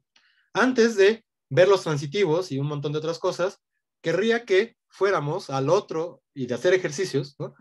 Querría que fuéramos al otro apunte que les subí, que también me parece que es muy importante, no solo porque creo que sea importante, sino porque en realidad ahí es donde vamos a empezar a observar que además en náhuatl hay otras indicaciones para hacer oraciones. Y es decir, aquí hay una cosa que el español sí no tiene, que el náhuatl lo tiene muy claro, y que yo creo que, bueno, en mi experiencia, tanto como aprendiente de esta variedad de náhuatl, como, bueno, el año pasado la experiencia de dar por primera vez la clase, me fui dando cuenta de que entre más rápido tengamos claro esto, es mucho más fácil ir aprendiendo la lengua, ¿no? Porque también le va dando cierta caracterización y cierto matiz que en español no tenemos, pero que, insisto, los nahuas sí lo tenían muy claro y lo expresan con mucha constancia, ¿no? Entonces, pues sí, creo que es mejor que empecemos ahora, aunque en realidad vamos a ir regresando a estos durante todo el semestre porque lo vamos a utilizar para muchas cosas. Y entonces, lo que tenemos que reconocer es, digamos, cómo se va construyendo, cómo se va a formar una oración en la lengua, ¿no? El náhuatl, a diferencia del español, no necesariamente a diferencia, pero más bien mucho más claramente, nos va a indicar dos cosas que son importantes, ¿no? Por un lado nos va a indicar, y sobre todo esto es la que me interesa, el tipo de algo que llamamos ilocución, ¿no? Aquí, perdón por el horror ortográfico. Entonces nos va a indicar este tipo de ilocución. Lo que nos dice en realidad es cuáles son las cosas que busca el hablante al producir una oración, ¿no? Y entonces piensen ustedes, ¿no? Y bueno, y además nos va a indicar un predicado. Un predicado, en estos términos, mucho más de semántica y pragmática, pues es un estado de cosas en el mundo, ¿no? Un predicado será decir algo como estoy feliz, un predicado puede ser doctor, un predicado puede ser Juan come pizza por las tardes, ¿no? Todos esos son estados de cosas en el mundo y lo que pasa, eso sí queda claro, ¿verdad? Ok, y son estados de cosas en el mundo en realidad porque podemos decir si son verdaderos o falsos. Y entonces si alguien me dice, Juan come pizzas por la tarde todos los días, yo puedo decir, no es cierto. Y ahí ya estoy diciendo que no es verdad y que entonces le estoy negando ese predicado, ¿no? Puedo afirmarlo y decir, sí, sí es verdad, y entonces ya le estoy dando un valor de certeza al predicado de alguien más. La cosa es justamente, ¿no? Que nosotros, hablantes, utilizamos la lengua para muchas cosas, no solo para hablar de estados de cosas en el mundo. En realidad, si solo habláramos de cosas y de estados de cosas en el mundo, pues seríamos bastante maquinales, ¿no? Diríamos, estaríamos afirmando y negando cosas siempre y sobre todo intentando decir cosas que siempre son verdad. Pero pues nosotros no somos así, ¿no? Somos mucho más complejos que eso y justamente como somos más complejos que eso, pues la lengua también es mucho más compleja que solo estar diciendo Juan come pizzas por la tarde, yo soy doctor, ¿no? Eso no es la lengua. Entonces, justamente el náhuatl tiene muy claro que hay que indicar cuáles son los deseos del hablante al producir una oración, cosa que el español tiene claro, pero que oculta mucho más, ¿no? Y justamente a esos deseos muy generales del hablante al decir cosas, los vamos a llamar ilocución, ¿no? Y entonces, estas formas ilocutivas pueden ser muchas cosas, muchas veces no pueden no tener marcas, pero las reconocemos como hablantes, ¿no? Entonces, aquí acordarse de ejemplos muy claros, muy fáciles, como que si yo les digo, hace frío y estamos en un cuarto, ¿no? Y es noche, lo más probable es que ustedes entiendan, y ven la ventana abierta, lo más probable es que ustedes entiendan que les estoy diciendo que cierren la ventana, ¿no? Y entonces ya ahí, digamos, yo no dije, no les di una orden, pero ustedes entendieron una orden y entonces lo hicieron, ¿no? Bueno, además, insisto, que en el mundo en el cual ustedes pueden recibir órdenes de mí, pues ustedes lo hacen, ¿no? Entonces, justamente, eso sería una ilocución, ¿no? Y eso es lo que llamamos imperativo. El náhuatl, insisto, eso lo marca y lo deja muy claro con unas palabritas que van antes del verbo. Y ahora vamos a ver cuáles son. Antes de eso, quisiera justamente que pensáramos en qué tipos de ilocución vamos a tener en náhuatl, ¿no? Y en realidad son translingüísticas. Vamos a utilizar estas categorías en muchas otras lenguas. Entonces, lo primero que tenemos que decir es que vamos a encontrar una forma que se llaman oraciones declarativas. Las oraciones declarativas son estas en las cuales solo se dice un estado de cosas en el mundo. Son las oraciones aburridas, ¿no? Entonces, Juan come pizza, eso es una oración declarativa. Yo soy doctor, eso es una oración declarativa. Juan es, no sé, Juan es piloto de la NASA, eso es una oración declarativa, ¿no? Todas esas, digamos, en español y en general en las lenguas del mundo, no reciben ninguna marca, pero no necesariamente son las que más vamos a producir, ¿no? En realidad, insisto, es como la forma más maquinal de todas. Luego vamos a tener otras en las cuales, lo bonito en realidad aquí, antes de pasar, es que aquí no se ve el sujeto que está hablando, ¿no? Simplemente alguien enunció algo y uno asume que es verdad. Y entonces aquí, digamos, estamos siendo, entre comillas, muy objetivos, es decir, nadie se está pronunciando respecto a las cosas que están diciendo, ni aparece ahí presente quién lo está diciendo, simplemente se enuncia. Y justamente si uno escribe, no sé, su tesis, pues aspiraría a escribirla con muchas oraciones declarativas, ¿no? A no ser que, bueno, ya no nos importe la subjetividad de nuestra investigación, la reconozcamos y la hagamos explícita, ¿no? Pero bueno, esa es otra cosa. Por otra parte, podemos después tener oraciones que son las más interesantes, en donde ya podemos prefigurar la presencia de quien está hablando, ¿no? Y entonces podemos hacer varias cosas una vez que nos hacemos presentes en nuestra emisión. Una de esas es decir que yo estoy de acuerdo con lo que voy a decir y que le doy valor de verdad. Y entonces ahí estamos haciendo una aserción, es decir, estamos afirmando y así haciendo asertivo un elemento. Y entonces a estas formas, que en español en realidad no tenemos maneras de decirlo y de distinguirlas, podríamos decir que podemos hacerlas con una construcción como quien habla afirma que Juan come pizza, ¿no? Y entonces Juan come pizza, esto es el predicado, y quien habla afirma que esto en realidad es como una especie de operación en donde yo me hago presente y digo, sí, yo creo que Juan come pizza, ¿no? Y entonces de ahí lo bonito es que yo como hablante ya me hice presente, ¿no? Y a esas justo los vamos a llamar asertivas. ¿Hasta aquí vamos bien? ¿Sí? ¿Ninguna duda? ¿Nadie? Bueno. Cuando esto les empieza a parecer medio extraño, párenme y pregunten, por favor. Malinali, ¿tú ibas a preguntar algo?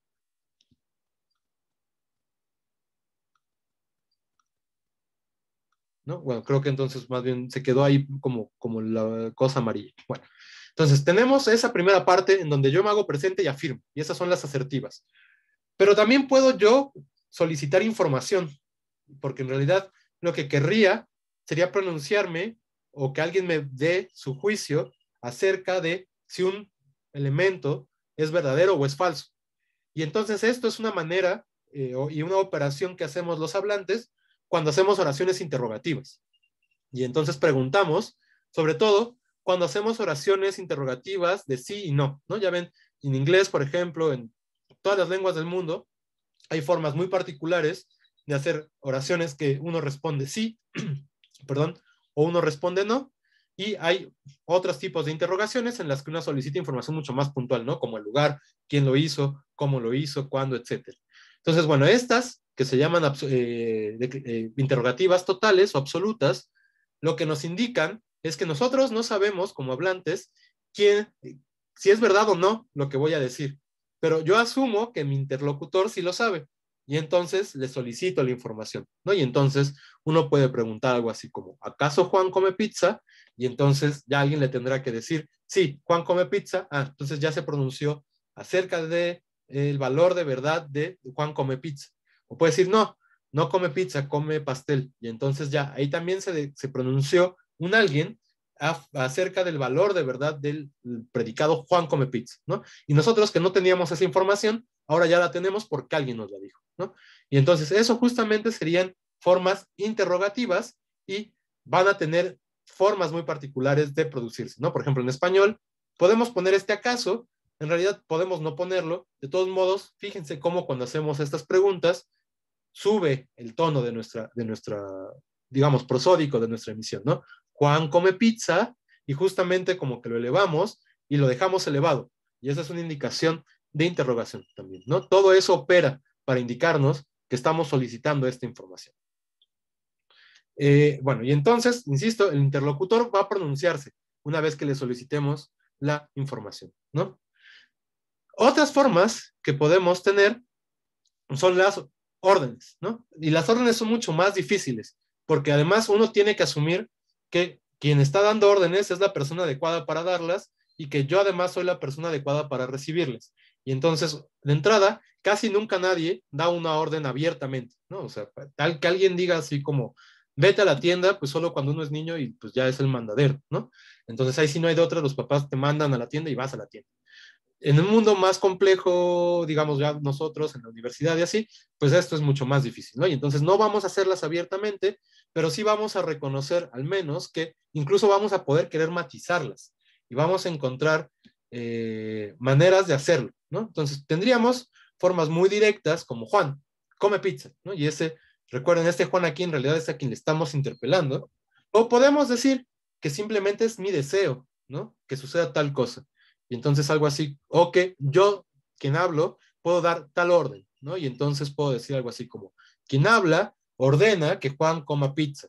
Y ya desde ahí, pues ya estamos, digamos, matizando nuestra orden y diciendo que, pues simplemente busco que suceda tal cosa en el mundo y que creo que soy la persona adecuada para dar esas órdenes, ¿no? Y aquí lo que puede pasar en realidad es que el interlocutor haga caso o no haga caso, ¿no? Aquí ya ni siquiera podemos darle valor de verdad a estas cosas. No podemos decir si es verdad o no. Simplemente vamos a ver si sucede algo en el mundo o no sucede algo en el mundo. Si sucede algo en el mundo, perdón, sí. Bueno, disculpe. Por ejemplo, en en esta forma imperativa siempre va a presentarse como vocativo. Lo dices por el Juan. Ajá. Bueno, no necesariamente, ¿no? Si uno en el contexto tiene muy claro con quién está hablando, pues no lo evoca, ¿no? No lo llama. Pero sí, digamos, en casos, en náhuatl, muchas veces, cuando se dan órdenes como son en texto, nos recuerdan además eso. Algo que ya debería quedarnos claro es que estamos trabajando con una variante escrita y la escritura tiene sus propias particularidades que la oralidad no tiene. Y entonces sí, cuando en náhuatl vemos órdenes, sí es muy común que primero esté el vocativo para indicarnos, para que a nadie le quepa la mayor duda de que Moctezuma le dio una orden, no sé, a un otomil, ¿no? O un otomil que además era un rango guerrero, ¿no? Entonces, si Moctezuma le da la orden al otomil, ahí sí habrá un vocativo. Y entonces en el texto sí va a aparecer, pero ya digamos como en la interacción cotidiana oral, no es tan común que aparezcan los vocativos. No sé si eso aclara las cosas, Marinel. Sí, creo que sí, justo se le iba a preguntar referente a la lengua náhuatl, de si ellos también utilizan vocativo como tal, o sea, como con la coma, ¿no? El nombre y la coma. Porque, no sé, me he estado preguntando si, o sea, si las grafías de esto, de puntuación, también, españolas también se utilizan en el náhuatl.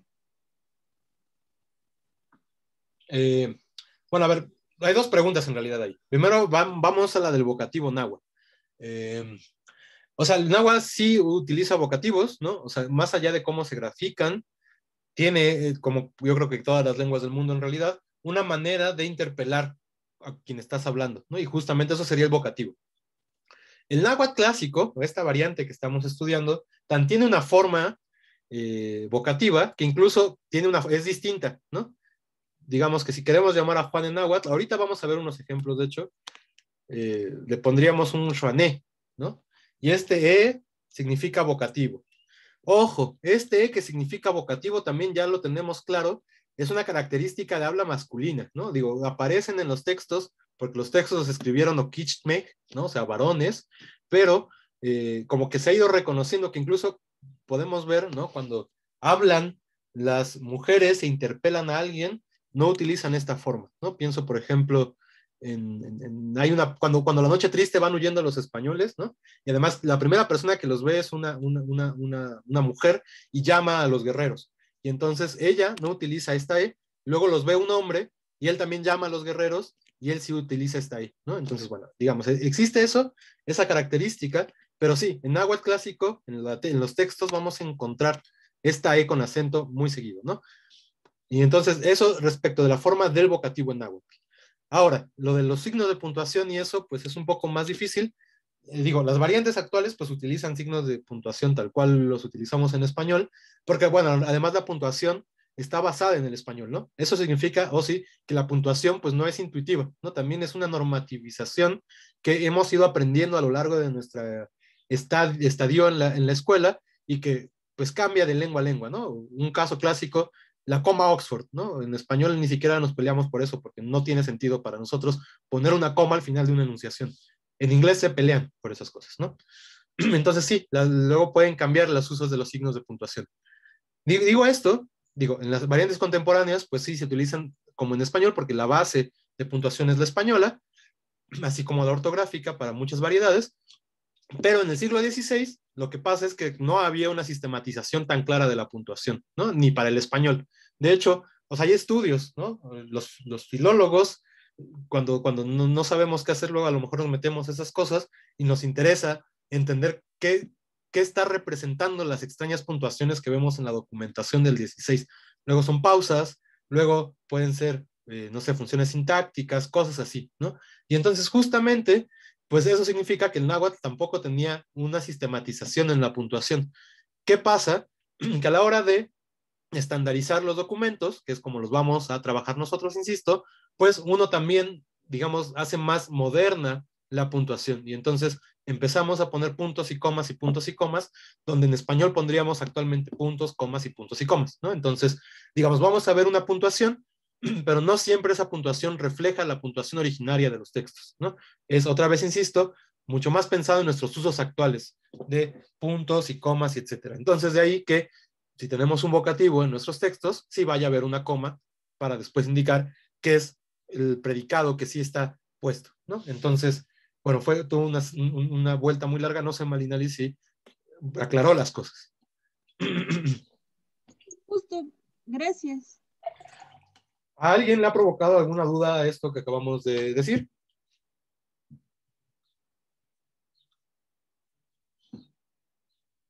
Bueno, sigamos entonces, ¿no? Porque además hay que pasar también a trabajar nuestro náhuatl de milpalte.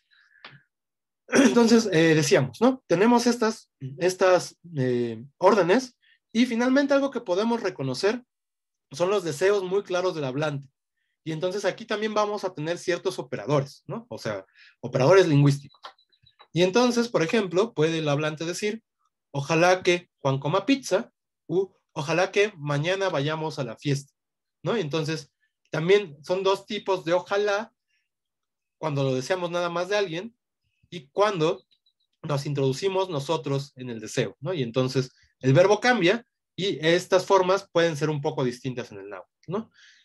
A estas formas, en náhuatl, y ahora en español usémoslo también, las vamos a llamar optativas, ¿no? El griego tiene también una forma optativa, o sea, es un término que anda por ahí rondando la lingüística ya desde hace un rato, pero justo lo que significa para nosotros aquí en la clase y en náhuatl va a ser la forma en la cual el hablante exhorta a alguien a que, o a sí mismo, a que se cumpla lo que el hablante desea, ¿no? Y entonces, cuando decimos en inglés como let's go, eso sería una forma optativa, ¿no? Como vámonos, ya yo deseo que nos vayamos y los estoy conminando a que se vayan conmigo, ¿no? Una cosa así es lo que significan esas formas.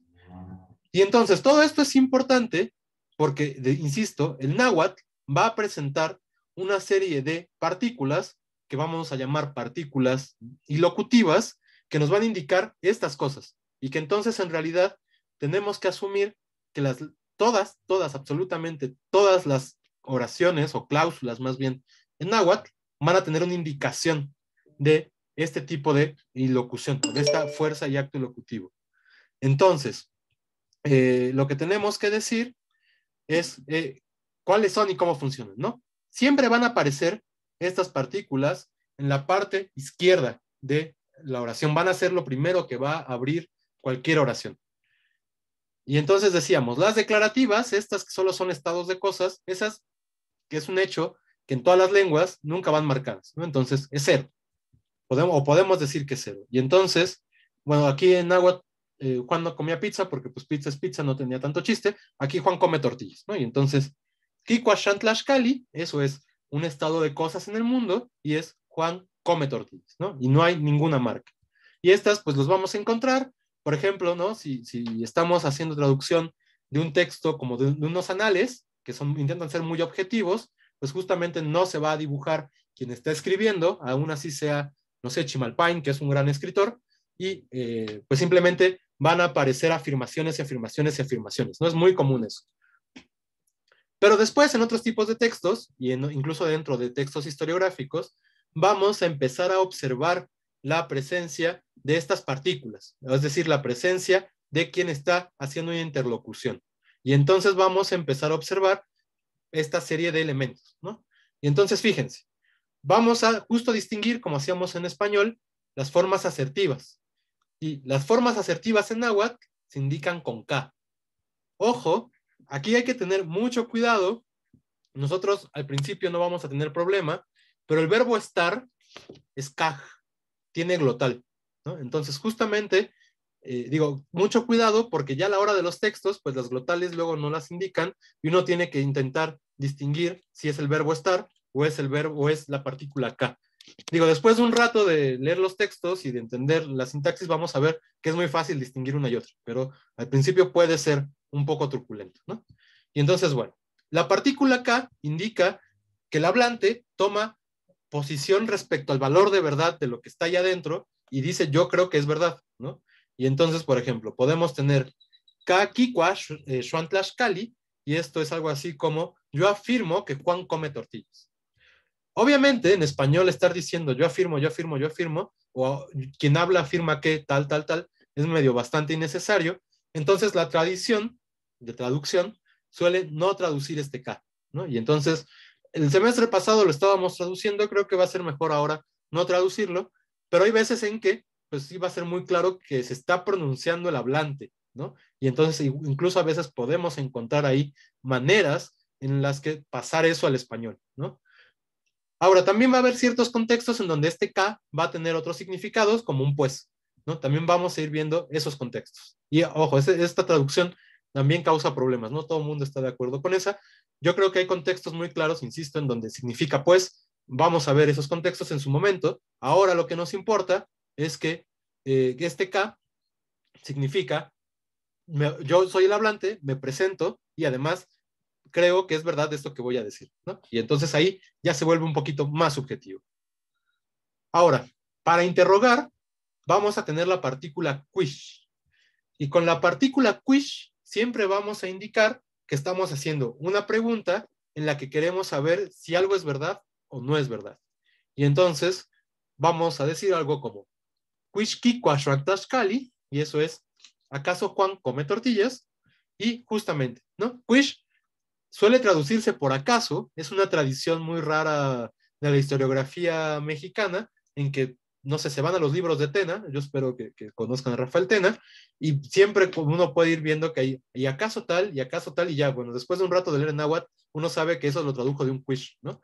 Y entonces justamente es una tradición muy larga de traducción, pero la verdad es que, si somos sinceros, lo mejor es traducirlo por una interrogación tal cual en español, ¿no? Entonces, más que ¿acaso Juan come tortillas? Es más natural para un hispanoparlante como, ¿y Juan come tortillas? ¿O Juan come tortillas? Una cosa así, ¿no? Y entonces preferiremos nosotros irla traduciendo nada más por la interrogación. Hay contextos en que es mucho más difícil no traducirla por acaso y bueno, allí podremos traducirla por acaso, ¿no? Pero en general prefiramos no traducirlo.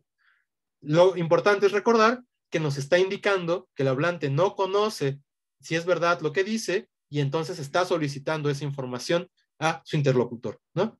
Y justamente, bueno, uno va a poder responder a estas preguntas con kemaj, que eso es sí, o con akmo, que eso es no. Entonces ya ahora sabemos cómo se dice sí y cómo se dice no. Kemaj es para sí, akmo es para no. ¿Hasta aquí tenemos alguna duda? Bueno, entonces, la otra partícula muy clara. Tengo una duda. Sí, perdón. Bueno, no sé bien cómo formularla.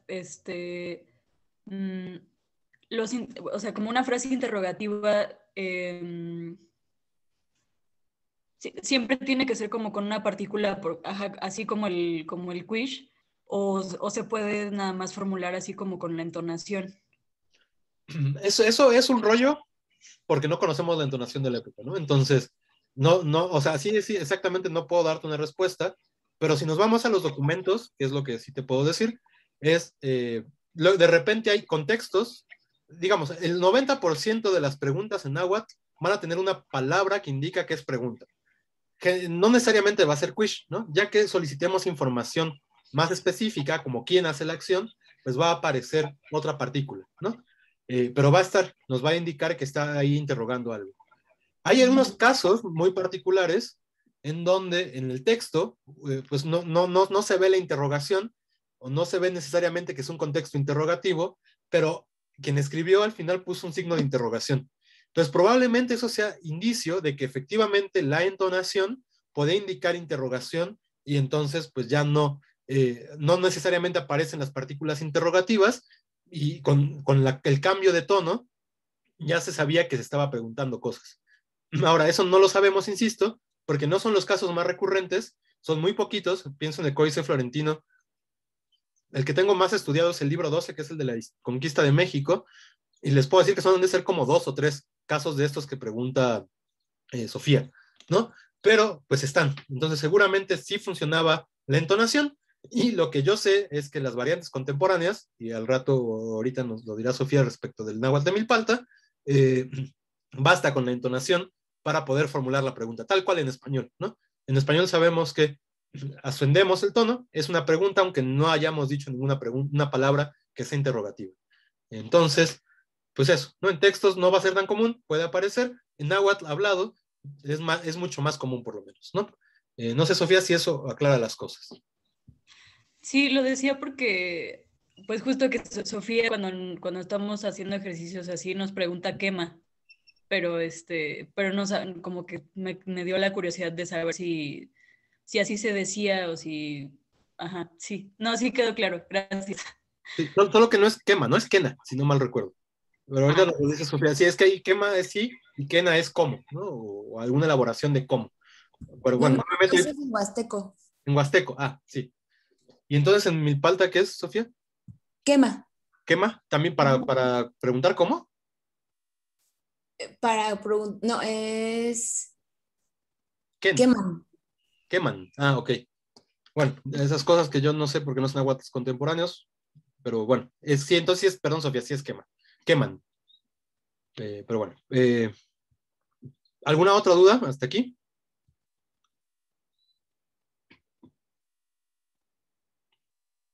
Bueno, y entonces finalmente la última partícula que vamos a tener en esta posición, ¿no? Que es insisto, la primera que va a aparecer, es la partícula ma, ¿no? Esta, además, fíjense, lleva a larga. El principal uso de la partícula es indicar los deseos de quien habla. Y entonces, es algo así como una especie de ojalá, ¿no? Entonces, por ejemplo, ma kikwa xantlaxcali es algo así como ojalá Juan coma tortillas, yo deseo que Juan coma tortillas, que Juan coma tortillas, ¿no? En realidad, podemos encontrar varias formas de traducir esto al español. Lo interesante de todo esto es que este ma también puede encontrarse en contextos imperativos, es decir, de órdenes. Pero claro, aquí ya hay un uso, digamos, entre comillas, más retórico, ¿no? Lo digo porque, además, los nahuas del siglo XVI, por lo menos, insisto, ya hemos dicho que eran muy sensibles de como las formas de la diferenciación social, ¿no?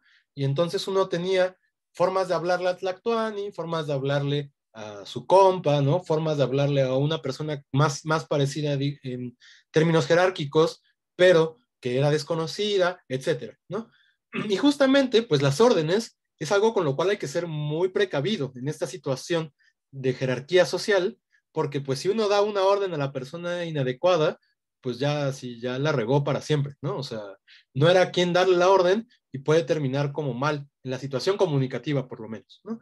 Y entonces justamente para evitar dar órdenes directamente, lo que hacían, algo que es muy común entre los nahuas, de esta época al menos, era utilizar esta partícula que significa deseo y entonces encubrir la orden en un deseo. Y entonces va a ser muy común que las formas imperativas vayan en conjunto con esta partícula ma.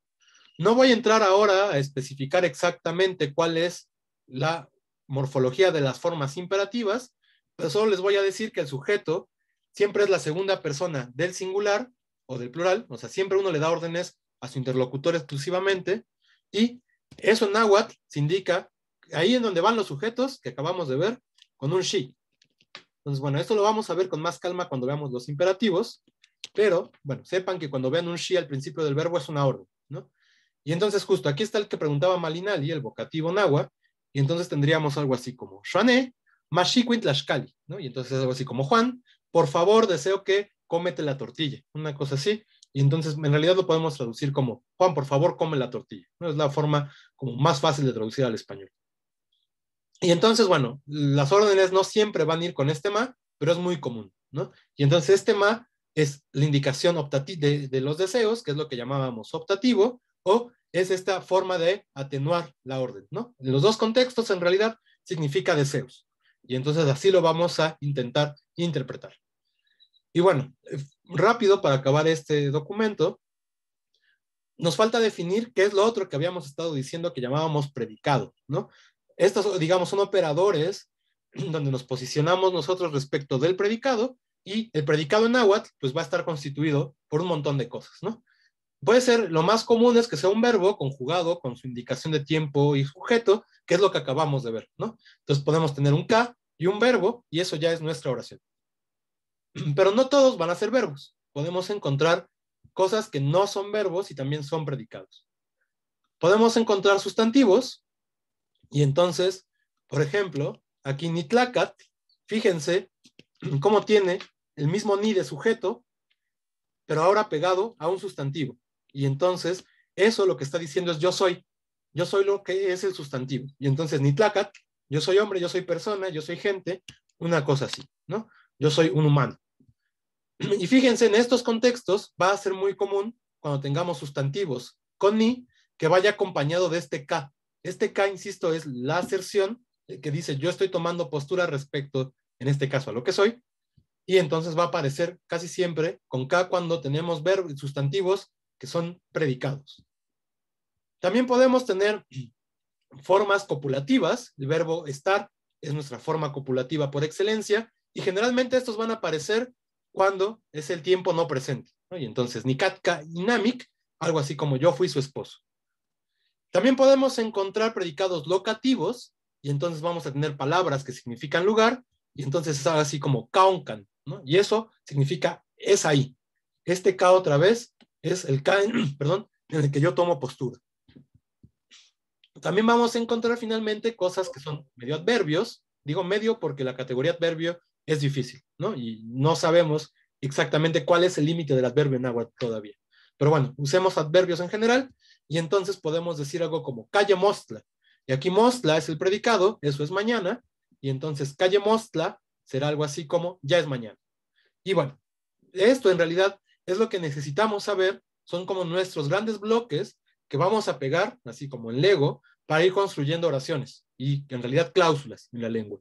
Y entonces ya tenemos en este momento nuestras principales herramientas, ¿no? Verbos, sustantivos y nuestras tres partículas y locutivas. Y estas van a aparecer en todos lados, en todo momento, ¿no? Pero bueno, había un ejercicio que más bien va a quedar de tarea.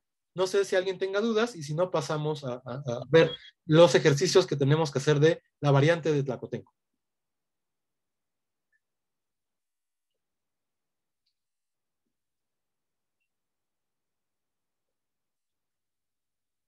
Bueno, pues si no hay dudas, entonces, Sofía, ¿estás acá? Aquí estoy. Ya dejé de compartir, entonces ya. Está bien. ¿Se escucha bien? He tenido unos problemas con el internet, entonces no sé si no me escucho robotizada.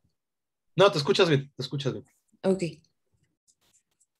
Estoy compartiendo la pantalla. Un segundo. Primero, ¿alguien tuvo duda con la tarea? La de posesivos de... ¿Con esta? ¿Se ve?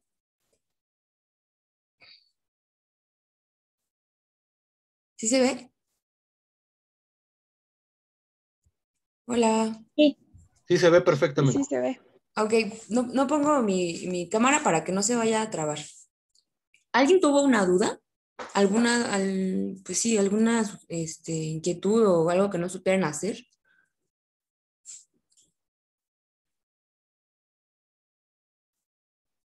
Bueno, pues sí, no era algo muy complicado, pero la verdad es que pocos llevaron a cabo la diferenciación de la pluralización del sustantivo contra el posesivo.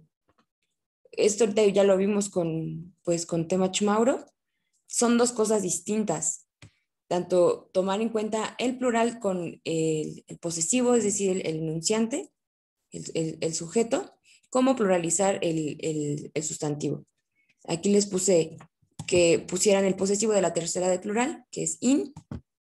En singular, el sustantivo es ikpal, que es ikpali, ikpaltin. Es importante que tengan en cuenta que son dos cosas distintas, puesto que, como dijo Mauro, el náhuatl es como una cosa de legos, es como una cuestión así de rompecabezas, que vas armando como con las piezas que tienes. Entonces, recuerden que tienen diferente función de pluralización, tanto los posesivos como el sustantivo. Pues todo eso está en el Drive. Igual, cualquier duda, pues ahí me dice. La voy a parar de compartir y les paso el otro.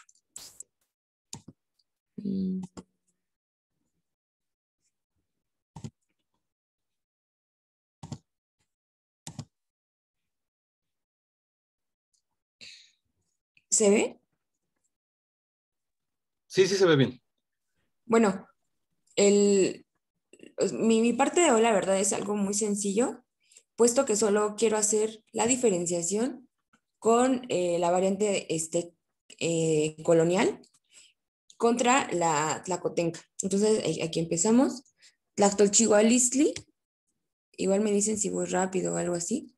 Tlactolchihualistli, vamos a practicar esta cosa de la morfología y de los cortes y separar que Tlactolchihualistli realmente es una metáfora. Está Tlactol, Chihuahua, Listli. Tlactoli, como saben, es palabra o lengua o tiene múltiples significados. En esta ocasión va a ser ocupado como palabra. Chihuahua es el verbo hacer. Aquí dice ¿Sofía? chichua. Ajá, es lo que te iba a decir, que había una C de más. Gracias. Es aquí chihuahua, que es el verbo hacer, y listli, que es... ¿Cómo se llama esto en nomenclatura lingüística, Mauro? Listli. Es un nominalizador. Nominalizador. Que es básicamente como decir, esto ya es un sustantivo o algo así. Entonces, la metáfora es como la palabra, lactoli, como que dice acciones, como la palabra de la acción. Entonces, esto lo traducimos como verbo. Es importante que sepan esto porque ahorita con la estandarización ya están haciendo toda la nomenclatura lingüística en náhuatl. Entonces, si a alguien le interesa seguir después, pues, tengan nociones. Y sobre todo porque ya me enteré que en el otro semestre van a tener si siguen en náhuatl, a la profesora Eusebia. Entonces, eso les va a ser de mucha, mucha ayuda. Sí, pero Bueno, no entonces, en el que sigue, es en el de tercero. sí, en el que sigue Ya me también es está con los sacando un otros. semestre antes. Es verdad, no los voy a asustar antes. Tenemos aquí oración. Una oración, kipilla y tlactolchihualistli. Tiene su verbo. Vean aquí está y, esa ya la conocen, es el posesivo de tercera, entonces está diciendo que esta oración tiene su verbo. Esta kipilla es tener, esto ya lo desglosaremos en la siguiente clase, que es como tipos de verbos. Declarativa, así como ya lo comentaron con Mauro, es con el posesivo nisiwa, yo soy mujer, yo soy náhuatl, nimeshka, con predicado no verbal, es decir, estás poseyendo un sustantivo. Nitemachtia náhuatl actoli, aquí con el posesivo, yo estudio lengua náhuatl. Esta cosa que estaban preguntando ahorita de la interrogativa, sí tiene un uso bien diferente en contemporáneo. Muchos, de las personas que están analizando la lengua náhuatl, como que se oponen mucho al uso de las grafías, porque en su naturaleza, el náhuatl no las necesita, ¿no? O sea, tiene sus propios pronombres interrogativos. Esta frase que ya saben cuál es, preguntar cuántos años tienes, es con un pronombre interrogativo, que sería keshki, ¿no? Y simplemente con la entonación de levantar el tono al final, es como se entiende la interrogación. Pero para fines prácticos, pues sí se usan. Por ejemplo, en el ejemplo de aquí, Tite Machtia Náhuatl Actoli. ¿Estudias náhuatl? Ahorita les explico estas cosas que están en negro, que es básicamente lo que ya vieron. Solo son las piezas del juego. Tite Machtia Náhuatl Actoli. ¿Estudias náhuatl? Keshkishiwit Kipia. ¿Cuántos años tiene tu perrito? Que son como las formas ya establecidas con pronombres interrogativos de preguntar. Aquí por eso no le puse el signo de interrogación. La exhortativa sigue funcionando con el ma, de diferentes maneras. Por ejemplo, aquí les puse Matimo Machtia Náhuatl Actoli. Estudiemos lengua náhuatl, como alentando que esto suceda. Macualitipanos. Y esto es como más bien algo más metafórico, más lexicalizado, que es como un deseo, pero aquí tenemos otro verbo que es panos, que es pasar, que es tú que la pases bien, pero realmente no es que lo pases. Si se acuerdan, nuestro saludo es panolti, ¿no?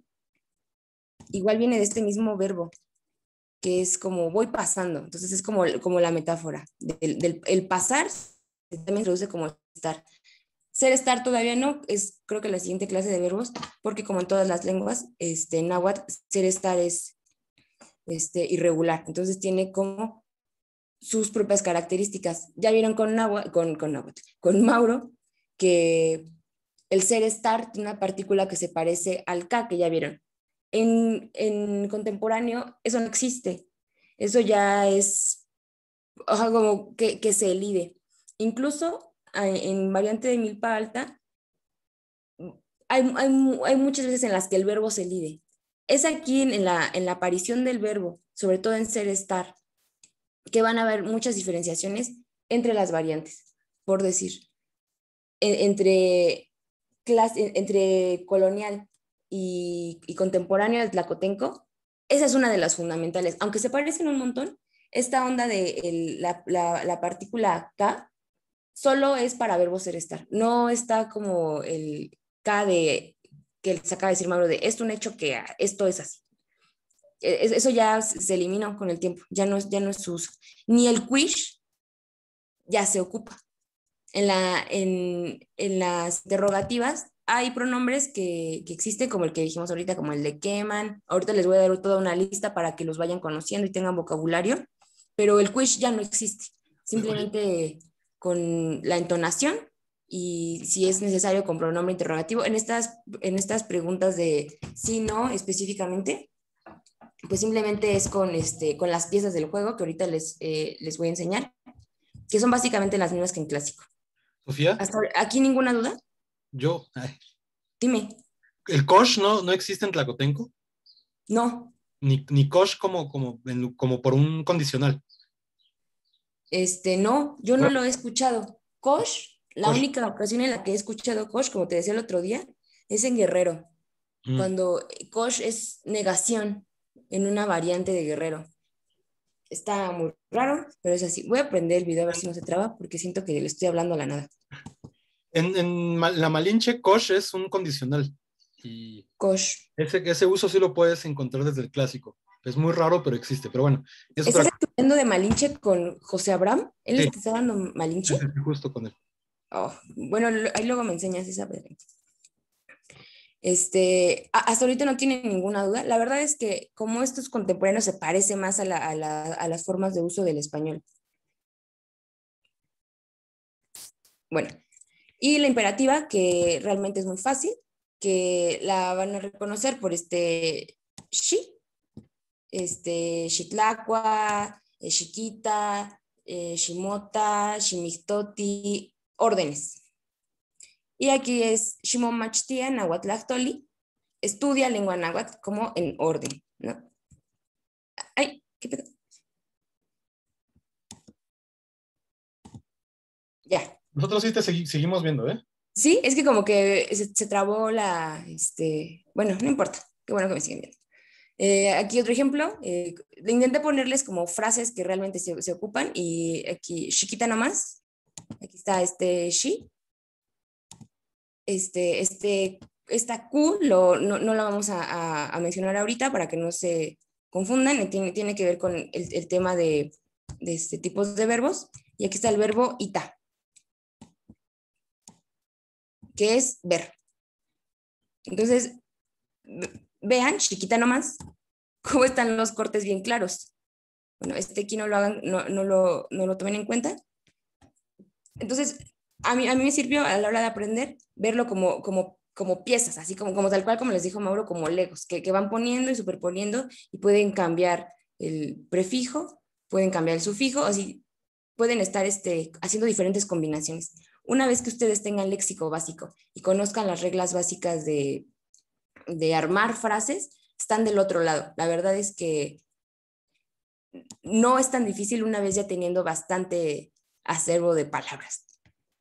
Entonces aquí están los prefijos como los tenemos en variante de tlacotenco. los pronombres. Primera, nejua, tejua, yehua, en singular. En plural, tejuantin, anmijuantin, yejuantin. Les sugiero que escuchen la pronunciación y desde su micrófono apagado intenten pronunciarlo para que la lengua se les afloje. El prefijo sujeto es igual que en clásico. Ni para primera de singular, ti para segunda de singular. Y aquí están las complicaciones, las elisiones. El náhuatl tiende a hacer eso con la tercera de plural. A lo mejor Mauro tenga una respuesta para eso. ¿Por qué pasa? No lo sé. Es muy confuso, pero una vez que aprenden a ver la elisión como una marca, también es una gran herramienta porque pasa incluso en español. Que no haya marca no quiere decir que no esté, sino su vacío es una marca en sí misma, ¿no? Nada más decir que es como general lingüísticamente que la tercera persona del singular no se marque, ¿no? Incluso en español, si somos muy estrictos, él come, no tiene marca en nada, ¿no? O sea, digo, podemos ahí discutirlo, pero pues una posibilidad de análisis. Ya, era eso. Está bien. Algo fundamental es que no pueden decir amanenelogua solo. Bueno, amanenelogua, perdón, eso se me olvidó. Este es el verbo. Quiere decir nadar. Como ejemplo podemos poner el corte aquí, amanenelogua, que igual se tiene una morfología interna. Aquí está, manenelogua. No sé si ya comentamos esto, pero el prefijo a siempre quiere decir agua. No, yo no sé si esto sea como parte de una exhortativa, no tengo idea, pero aquí este es otro morfema. Y nenelo es como menearse, como estar ahí, sí, como menearse, no sé cómo decirlo de otra manera. Y que es como la terminación para verbo. Entonces, esto quiere decir estar meneándose en el agua. Es como muy visual. Ni aman en el agua, yo nado. Ti aman en el agua, tú nadas. Aman en el agua, él, ella, eso, nada. Aquí está la diferenciación con el plural. Ti aman en el agua. Recuerden esto, si se pronuncia, no es como en español que la H no suena, aquí suena como una ja, muy suave, aspirada. Tiaman en el owaj, nosotros nadamos. Anaman en el owaj, ustedes nadan. Y aman en el owaj, que es como la distinción con el singular, ellos nadan.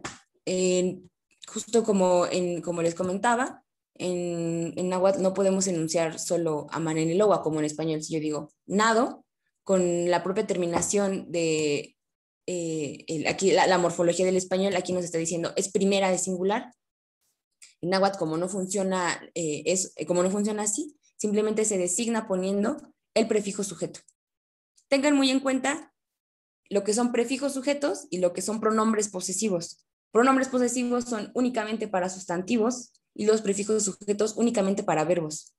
Se parecen un montón porque en primera persona siempre empieza con ni y así, pero son como, véanlo como grupos diferentes para armar sus rompecabezas. Pero sí puedes decir ni tlacat, ¿no? Sí, claro, como aquí. Ni sigua. Ya, ok. ¿no? Y sí está funcionando como predicado no verbal. Aquí el sustantivo sigua se está ocupando como funciona esta pieza que es como sustantivo, puede funcionar tanto como sustantivo como verbo, puede entrar en ambas. Y aquí está. Aquí en el ejemplo, ¿no? Ni aman en el agua, hueyapan. Yo nado en el mar. Ticochi, cualcan. Tú duermes temprano. En español, justo aquí está la elisión, ¿no? No es que no esté la designación de segunda persona, sino que está adentro del verbo. no sé si sea tan claro esto. A veces cuando no tenemos tan clara como los fenómenos lingüísticos, simplemente lo hacemos, ¿no? Pero ahí está esa marca, ¿no? En esta S. Aquí está la elisión. Pajpatlani tlacameyali. Eso vuela, Pajpatlani, que es el verbo que está solo completamente. Tlacameyali. Esta frase es de una canción que les pegué ahí en el Face, no sé si la hayan escuchado. Y con plurales. Esta es muy buena, porque es una frase real, o sea, que se usa en la cotidianidad. Ma, que es como el exhortativo que les decía ahorita. Ti, que es posesivo, prefijo sujeto de primera de plural. Conican. Bueno, aquí hay un corte. Y el verbo es oni. Oni es beber. Y octli. Bebamos pulque, o también se traduce como a la hora de brindar, es decir, salud. Maticonican, como bebamos, disfrútenlo, para adentro.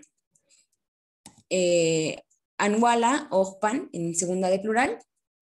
El posesivo es an, el verbo es wala, ojpan. Ellos, ellas, eso viene por el camino.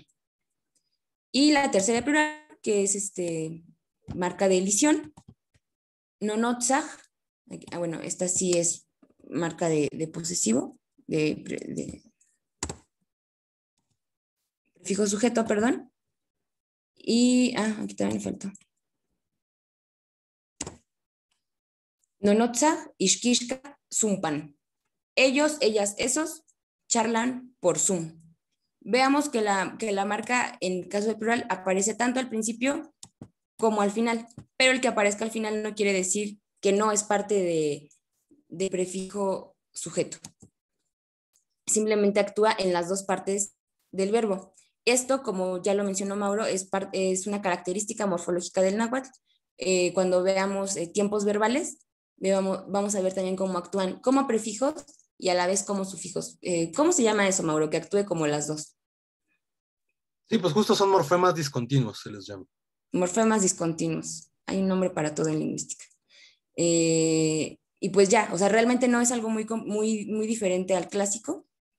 Y aquí les puse, esto se los voy a subir, todo para que vayan checando el vocabulario y pues tengan cómo expresarse más fácilmente. Yo les estoy dando como vocabulario de uso porque próximamente lo que quiero que hagan es que formen equipos y que entre ustedes se pregunten todo lo que les he estado diciendo. ¿Quién eres? ¿Cómo te llamas? ¿Cómo se llama tu familia? ¿Cuál es tu linaje? ¿Cuántos años tienes? Y para la próxima clase vamos a aprender a decir dónde estoy, dónde está, cómo localizar en el espacio. Cosas de ícticas, que ya vamos a ver qué es eso. Yancuictlactoli es nuevo vocabulario y les voy a hacer el corte para que se vayan acostumbrando a eso. Yanqui, el adjetivo quiere decir nuevo, y tlactoli, palabra. En variante de tlacotenco, estos son los interrogativos. Campa, ¿dónde? Keshki, ¿cuántos? Ajkin, ¿quién? Nochi, todo. Tinochtin, vean esto.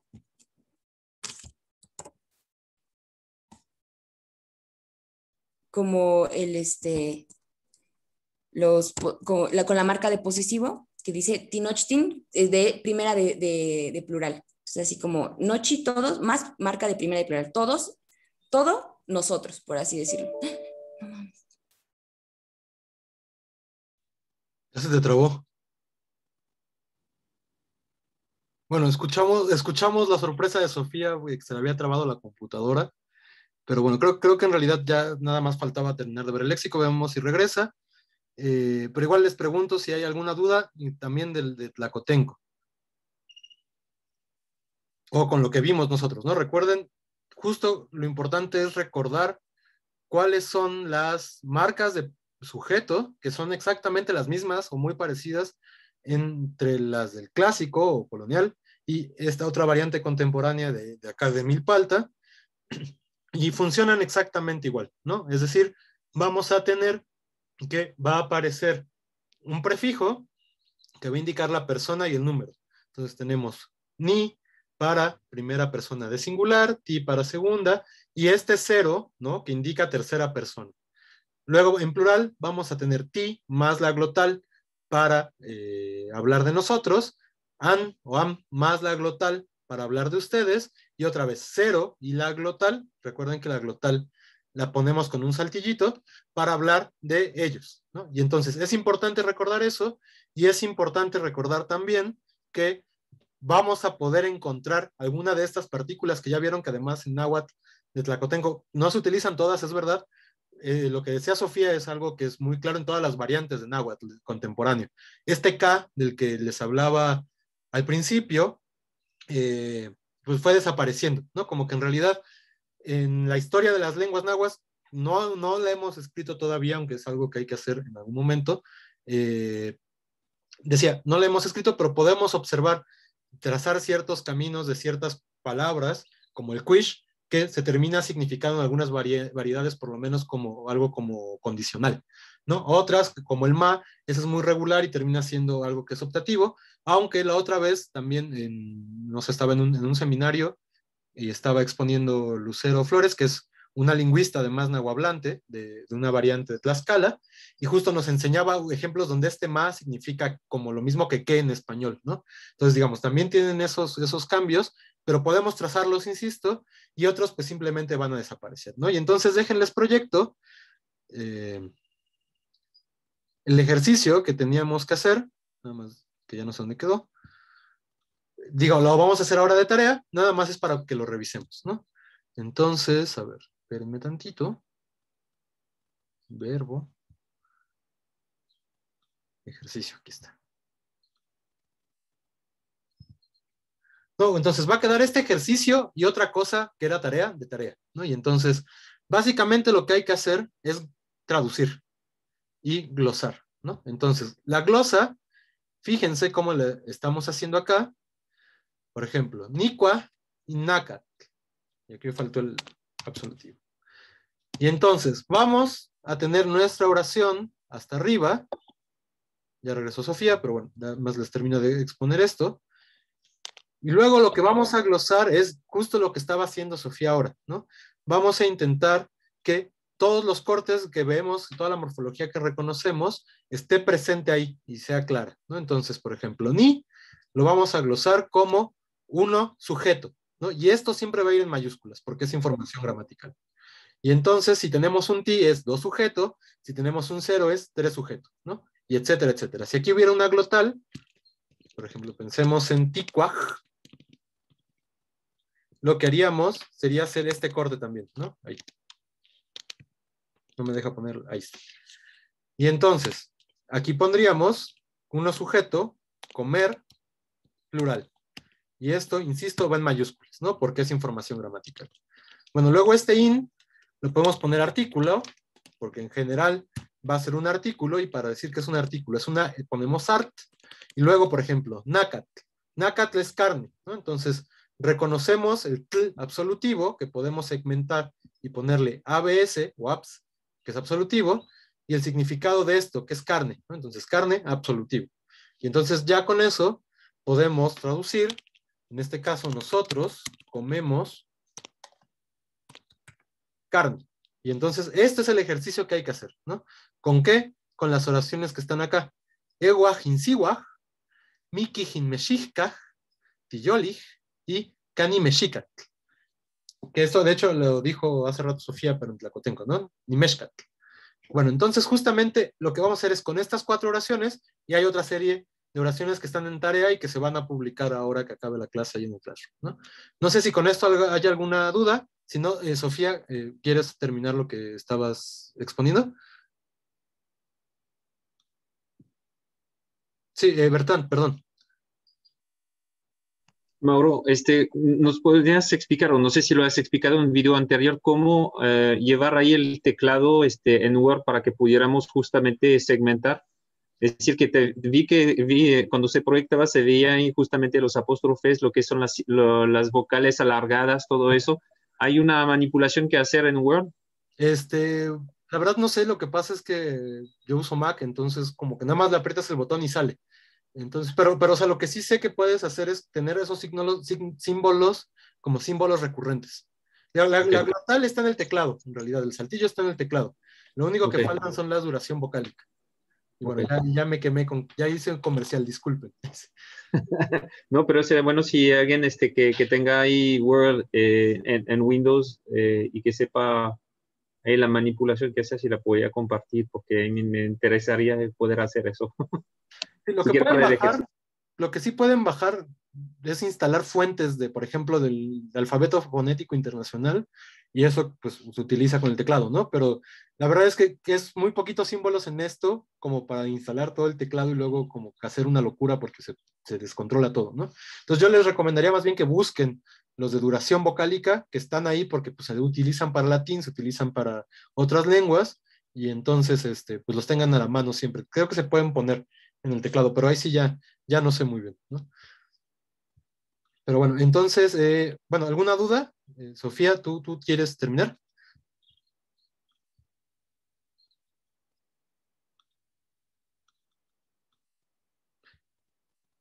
No, creo que Sofía también ya se volvió a ir, ¿no? Sí ha de estar mal su internet. Bueno, entonces, pues ya son las 9, dejémoslo acá, pero pues si hagan la tarea y si van teniendo dudas, pues pregunten, ¿no? Apúntenlas, no se queden con dudas, ¿no? Es importante que justo ahora que estamos, como dice Sofía, empezando a juntar nuestros pequeños bloquecitos, ¿no? Pues estos bloquecitos que son los básicos queden muy, muy claros, porque a partir de aquí vamos a construir el resto de la gramática de la lengua y el resto de traducciones. Entonces sí es importante que les vaya quedando muy, muy claro. Entonces, pues si no, nos vemos el martes. El martes es nuestra última clase, digamos, con contenido mucho más histórico.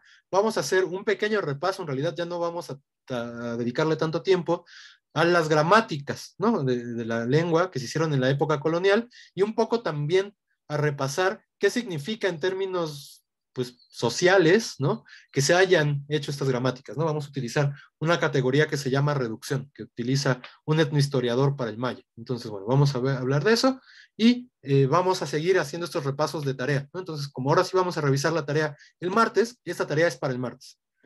¿Alguna otra duda? ¿Algún otro comentario?